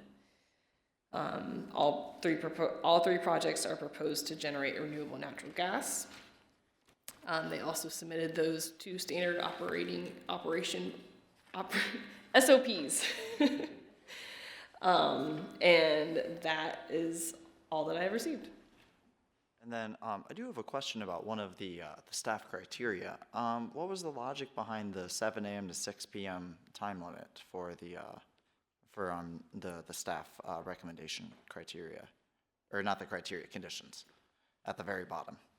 Did you write that? Myself and legal wrote that to ensure that surrounding properties, residential especially, are not disrupted by any deliveries in the middle of the night. Okay, fair enough. Anybody else have any questions for staff? There was a question about height. Yes, they did state that I don't know, I'll let them confirm, the digestate tanks or storage tanks will only be 20 feet in height. Anybody else? No? Okay, we'll go ahead and open the public hearing. Anybody wishing to speak in favor of the application, please come down and be sworn in by Mr. Cash. I believe we're doing this one at a time, though, right? Should you swear them all in, and then we'll do them one at a time? You're counsel, correct? I am counsel. You're going to be testifying. Yeah, the witnesses will be sworn in. The only thing is, depending on the questions that you ask, there may be different individuals answering them. So it may, just for convenience, it may make sense to swear them all in together. All right, if all of you would stand and raise your right hands. Do you solemnly swear or affirm that the testimony you're about to give before this commission will be the truth, the whole truth, and nothing but the truth, so help you God? And when you testify, if you'll confirm that you've been sworn, thank you. Thank you very much, commission members. I think we had a long discussion at the last time, and we were at the very last minute, so I think the commission is very familiar with this process and this application. I just wanted to go through a few reminders of the issues that we wanted to make sure that the deviations do address. Actually, before I do that, the two questions that Ms. Fetters asked, I'll defer to my client. I know places in Massachusetts, I've been to them, but I can't pronounce them. But my understanding is the place with the ice cream parlor is Hadley AD1. And I think that email has been submitted to you. And then we also do comply with all state and federal requirements for decommissioning or anything of that nature. And the clean air permit has its own requirements for all of that. And obviously, all of that we will comply with. The three issues that I just wanted to address, number one is the 600-foot setback requirement that we needed a deviation from, just to make sure that that's addressed. Number two is the height of the digester. Now this is the membrane, not the digestate tanks. I think the digestate tanks were fine with the 20 feet. But the height of the digester, we wanted to make sure, and again, that's the membrane, not physical concrete, just to have it to 70 feet to be sure that we don't run into any issues afoul of that. The time limitations, I think, the one thing I would remind the commission about is we're literally in an industrial district. All of our neighbors are operating without any of these limitations. The reason why we are before the Planning Commission on a conditional use is not because of the amount of traffic, is not because of the hours of operation, it's really this caustic or hazardous material. And I think we've had the most impacted property owner, unprompted by us, I think she came here and spoke in favor ultimately, so I think we were very pleased with that. So those are the three things that I wanted to address. And obviously the time limitations, because we don't, I think we're going through value engineering, we're going through all of that process. So we want to make sure that we have and the clean air permit, we can't, know how long it's gonna, there's a timeline. I think the way that we're working with the Ohio EPA is we have a process with them. So we've established a relationship moving forward. But again, we can't control how long it takes. So we wanted to make sure that we're good through the first part of 2027 on that. But I think with that, unless somebody else has anything to add, we're happy to answer any questions that the commission has. So, have your clients have reviewed the staff recommendations 1, 2, 3, 4? We did not see them before, but I think we're okay with all of them. The one thing is the truck deliveries between 7 a.m. and 6 p.m. And again, this is not an operation that works overnight or anything of that nature. It's not a requirement that seems to make sense here. And we don't want to have a situation, for instance, if something comes at 6:30 in the morning and then all of a sudden but this is not an operation that's working at midnight or anything of that nature. It doesn't, you could have something come at 6:30 in the morning or something of that nature. We just didn't want to run afoul of that. Any great horned owl sightings? I'm sorry? Any great horned owl sightings? Wasn't there an owl nearby? I'm just kidding. No, I'm just... I don't have any further questions for any of the applicants. Does anybody else? You mentioned the time. What time were you generally or your other facilities operated? I defer to them on the... So in order to submit state permits, which is one of the requirements that staff recommended here before we get the zoning part of this, we need to issue for construction drawings. The state requires that for one of the permits we need. That takes about, I'm gonna say 6 months to do full issue for construction drawings to that level that they require. And then the state processing time is 180 days for the permit. So we're not expecting to have everything ready to be able to do the zoning certification until the end of 2026. That's why he mentioned 2027 for the zoning, early 2027 for the zoning certification, and then in the spring start construction. And could you state your name and Yes. for the record and that you've been sworn in? My name is Soluziani. Address is 133 Boston Pond Road, Weston, Massachusetts, and I was sworn in earlier.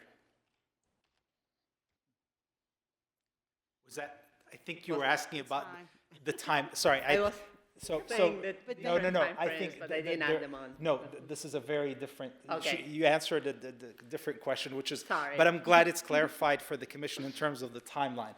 The question is, at our other sites, Yes. what are the normal hours of operation that we have? Oh, so the digester itself operates 24/7 because it's a living thing. It's a biology, tank. So it's running all the time. We normally receive truck deliveries between, I'm gonna say 6 a.m. and 6 p.m. It has happened very randomly that we received something earlier or later just because trucks and planning, and they might get to the site at, 5:50, and they're like, well, I'm here, But in general, our hours of receiving trucks are from 6 to 6. Yeah. Appreciate that. Thank you. Sorry, I answered the question. Thank you. Any other questions for the applicants? No? Okay. You guys are, it's a public hearing. You guys are free to speak if you would wish. No, we just didn't know how many. Yeah. So I just wanted to make sure we're ready to answer any questions. Thank you. Well, I'm going to move it into, if anybody wants to speak in opposition, please come forward. And seeing none, we will close the public hearing and move on into deliberation. Using my own experience as with this particular, the Made Industrial District, I used to deliver pizzas. I'd be out till 2 a.m. delivering pizzas in this area, and I would see trucks coming and going to the plants that are slightly further down that road. So I kind of, the time limit feels a little bit arbitrary to me personally, especially seeing that in my own experience, those other sites are having stuff, like Sun Coke and, I can't remember any of the other names, honestly, but they're all back in that district. Does anybody disagree with that? Anybody have any thoughts on the time limit? The daily operations time frame, I guess, would be a better way to phrase that. No? I would have no trouble deleting that problem. Okay, well, I'll make a motion to approve. Can we discuss the waiver of setbacks, because they're pretty drastic wavering I think for you all to consider. I think we discussed that pretty in-depth last time, but I mean, if you have any, anything that you want to point out, feel free. Just that they were ranging within 100 to less than 300 from all site or parcel lines. So I just wanted to have it on record that you are okay. Can you pull the image up? Yes. So I'm pretty sure that the nearest home is still over that that limit, the setback requirement. Even though I know we're talking from the line, the plot line to there. As far as like who does that actually affect? And I think that the property owner that is closest to this. She was Spoke in favor. She mentioned about the vegetation that was there, that was growing, that would kind of complement it, so we were fine. Yeah. She will always be the property owner. Right. Yeah, and I believe the property owner, she said that that property is rented. And at she the thought about moving back to it. Mhm. So, yeah, Yeah. I think we were. The applicant also, Personally, I like this project and did last time. I've been to a couple of these facilities. the applicant also said, I think they couldn't move it any further away from the border. So. Yeah, so it seems that we're in agreement on that. So if you would go back to the recommendation. Okay, so in addition to what you see on the screen, you would have to waive the setback requirements. Waive, and if the planning commission has the ability to waive height restrictions, that would also need to be included in your motion if you so moved, as well as extending the time limit to submit a certificate of zoning compliance application to the city. I would just suggest, to the extent you're going to waive those setback requirements and the height restrictions, you limit those waivers to as the applicant has presented here, not just Not just open-ended. infinite. Yep. Yeah. So how should we word that? Probably a motion to recommend approval subject to staff's recommendations with the modifications as read here tonight, including the I think the waiver of the setback requirements, waiver of the height requirements subject to the applicant's application, and then without the restriction on deliveries. The one thing I think, just sort of for clarity of the record in the minutes, I think we said 70 foot on the digester, the membrane. So just to make sure. Thank you. Thank you. Okay, so I will make a motion, and the motion is to approve and subject to staff's recommendations of the conditions applied.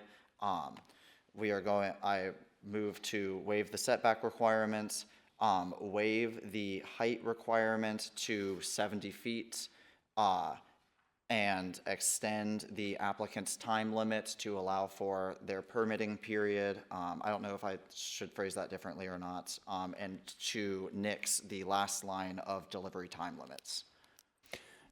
The time frame, Claire, did you have I can't recall if you had a proposed extension for that. I think the applicant said that they would like to guarantee at least into early 27, so maybe an additional 6 months. Can we put, is it like defined? If that's what you would like to do. Okay. Yeah. So I'll say 6 months. Does that work for you guys? Can we put can we put a date in 2027 just to be on this, instead of 6 months and then 6 months from what? If we at least know what that date is, then we can work on it. You want to say April 1st, 2027? Bingo, April 1st, 2027. Tied to the submission of a zoning permit application. What's your recommendation on that? So the time limit process, within 6 months, or no, I'm sorry, within 1 year of conditional use approval, the applicant shall submit a certificate of zoning compliance application, which is then good for 6 months, which they have to submit for a building permit, which is, so there's a lot of, I would probably recommend tying it to either a month or year, like, time frame or a specific date. And so let me just clarify this. So this time limit extension is for getting the certificate of zoning compliance approved? Yes. Yes. And then that is reliant on the EPA, like permitting? So my record or my notes from the meeting with the applicant, drawings take, I believe, 6 months, permits take about 6 months with Ohio EPA. Construction is slated for April of 27, open April of 28. And it takes 6 months for the digester to be collaborated or conditioned, whatever it is. I think the issue is, I understand that there's two different timelines. There's the timeline to submit the zoning certificate application, and then there's the timeline to do the construction after that. The concern that we have is if the submission of the zoning certificate application is tied to the EPA, and obviously we have every incentive to speed that up as much as we can, but it's somehow out of our control, we'd like to push that to the April date. But then I think things could move faster at that point because we would have the EPA permit in hand. The zoning certificate application is sort of an administrative process, so long everything complies with, there's not a lot of deliberative at that point. So I think that's why if we can push that initial deadline but then from there, the building permits, I think we would have the building permits for the clean air permit, right? The engineering drawings would be finished for the building permit anyhow. So we'd be ready to submit for effectively, once we're ready to submit for the zoning certificate application, we'll be ready to submit the building permits very soon thereafter. So if I could just suggest the current, language here provides for 1 year from the date of the conditional use permit was issued. We're here on December of 2025. We're looking at December 2026. We're contemplating April 1st, 2027. You've already got on item number 4 there, upon written request, one extension of 6 months may be granted by the Development Code Administrator if the applicant can show good cause for a delay. I think before we get ahead of ourselves with creating these infinite extensions, that you may already have the framework here with the extension that's been proposed plus what's provided for here to cover your bases. So I'm glad you pointed that out. So even if we didn't do an additional extension, we just said, December 10th, 2026, if they get a 6-month extension, that would still be until May, which is further out than. Yeah, and I think attaching a time limit extension may, who knows, maybe we'll update our comprehensive plan in that time. Mm-hmm. And maybe it's in the city's best nature to bring a case back to Planning Commission for your consideration. And there are provisions for extending already, and it's right here in front of you. Yeah. It doesn't need to be attached to your condition of approval. Okay. Because I was going to bring that up. Yeah. So I think I would say between the two of those, you're looking at about a 3+ month extension that you're granting here tonight, and note that number 5 there says, as part of the conditional use approval, the Planning Commission may authorize alternative time limits for issuing a certificate of zoning compliance. So I think between the April 1 and then should the need arise for more time, the applicant can seek that for good cause. I think that's what you guys would be able to do. I think we're fine with that. Okay, and then if you need an extension, then you can apply for one. Trust me, we have every incentive on earth to do it before then. Okay, so let's Let me reword from the top. Motion to approve with the conditions of, we're gonna waive the setbacks, we're gonna waive the heights to a maximum of 70 feet. We are going to set a custom time limit of April 1st, 2027, and then no delivery time limits. So nix the bottom line. And that is my motion. And For the current distance, Yes. proposed distance.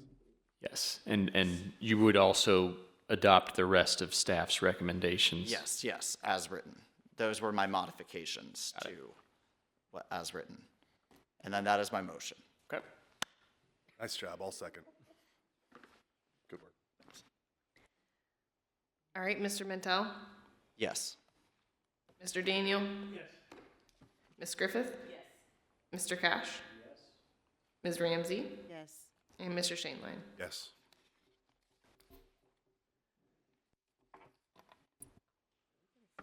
This is very unorthodox and out of order, but I just wanted to stand up here and thank you and thank staff and council for all of it. We truly appreciate all the work, and we look forward to being good citizens of this community. Thank you. Thank you. Thank you. Have a safe flight. Okay, well, moving on, I think we have some more, is it new business now? Or is it It's old old business? / new. Okay. So last year at this meeting, Planning Commission appointed me as your Planning Commission liaison to attend the OKI, so Ohio, Indiana, Kentucky Regional Council of Governments Board. I'm your representative at the Board of Directors meeting, so it's where every member of OKI attends, whether you are a city council member, representative, you are a planning commission, if you're from a city that has over 50,000 in population. They have resident representatives. There's a lot of people there. You sit in a whole room. I'm essentially doing what you're doing in terms of transportation, clean water, et cetera. Who knows how people know who motion and if you even vote. Anywho, I just need confirmation from you all, or if one of you want to attend the quarterly meetings at 10:30 down in Cincinnati, by all means, you can volunteer yourself. Or you can do the motion second, and we can do roll call for appointment of myself as your staff liaison to attend those meetings on your behalf. Give me another year on here, and then I might step into the role, but I'm gonna nominate Claire. Can I have, I'll make a motion to nominate Claire. All right, Mr. Mentel, Yes. Mr. Daniel? Yes. Ms. Griffith? Yes. Mr. Cash? Yes. Ms. Ramsey? Yes. And Mr. Shaneline? Yes. All right, and then the next item is the Middletown Development Code update. We're looking at the next special meeting for your next study session. So this is 2 out of 4. The proposed special meeting is for January 22nd, 2026, in conference room 2C again. I think that was very conducive to a good conversation. Based on the amount of discussion for the small part we had for the first study session, our consultants are recommending we begin at 4 or 4:30, which I know is starting to eat into the workday, but we could end up being there until the same time or later, because I believe we're looking at zoning district regulations in that next chunk. So could be a good topic. Encourage everybody to attend, but does that work for everybody? You guys just gotta let me know when I have to request off, that's all. 4 or 4:30, starting a little bit earlier. Considering the nature of the meeting, We was gonna start at 3 o'clock. oh, Hey, we can start however early you want. That's kind of our I just know choice. this is not everybody's job. I'd be willing to start at 3. Whatever we need, whatever you think we need. Yeah, whatever. well, if 3 works for everybody, I can do 3. I was thinking 4 might, but you know, I do, yeah. 4, Okay, 4 o'clock. 4 o'clock, all Should right. we make a motion, or can we just? No, I don't think we need to make a motion. City will be, I believe, providing a light-ish dinner, maybe pizza, since we'll be definitely. Huh? Yeah, there we go. Oh, no, you can bring whatever you want. I just know that There won't be a lot of time to grab food between. Hey, motion for Papa John's. See you for the rest of my life. And then other side note, the public survey is still active until the end of day on Friday. So if you have any residents or developers or anybody that you want to also socialize that with, I know that we have well over 200 responses, so that's exciting to hear. But again, the more responses we can get, the better. And that's all I have. Is there any new business from members of the board? No? Okay. All in favor of adjourning? Aye. Adjourned.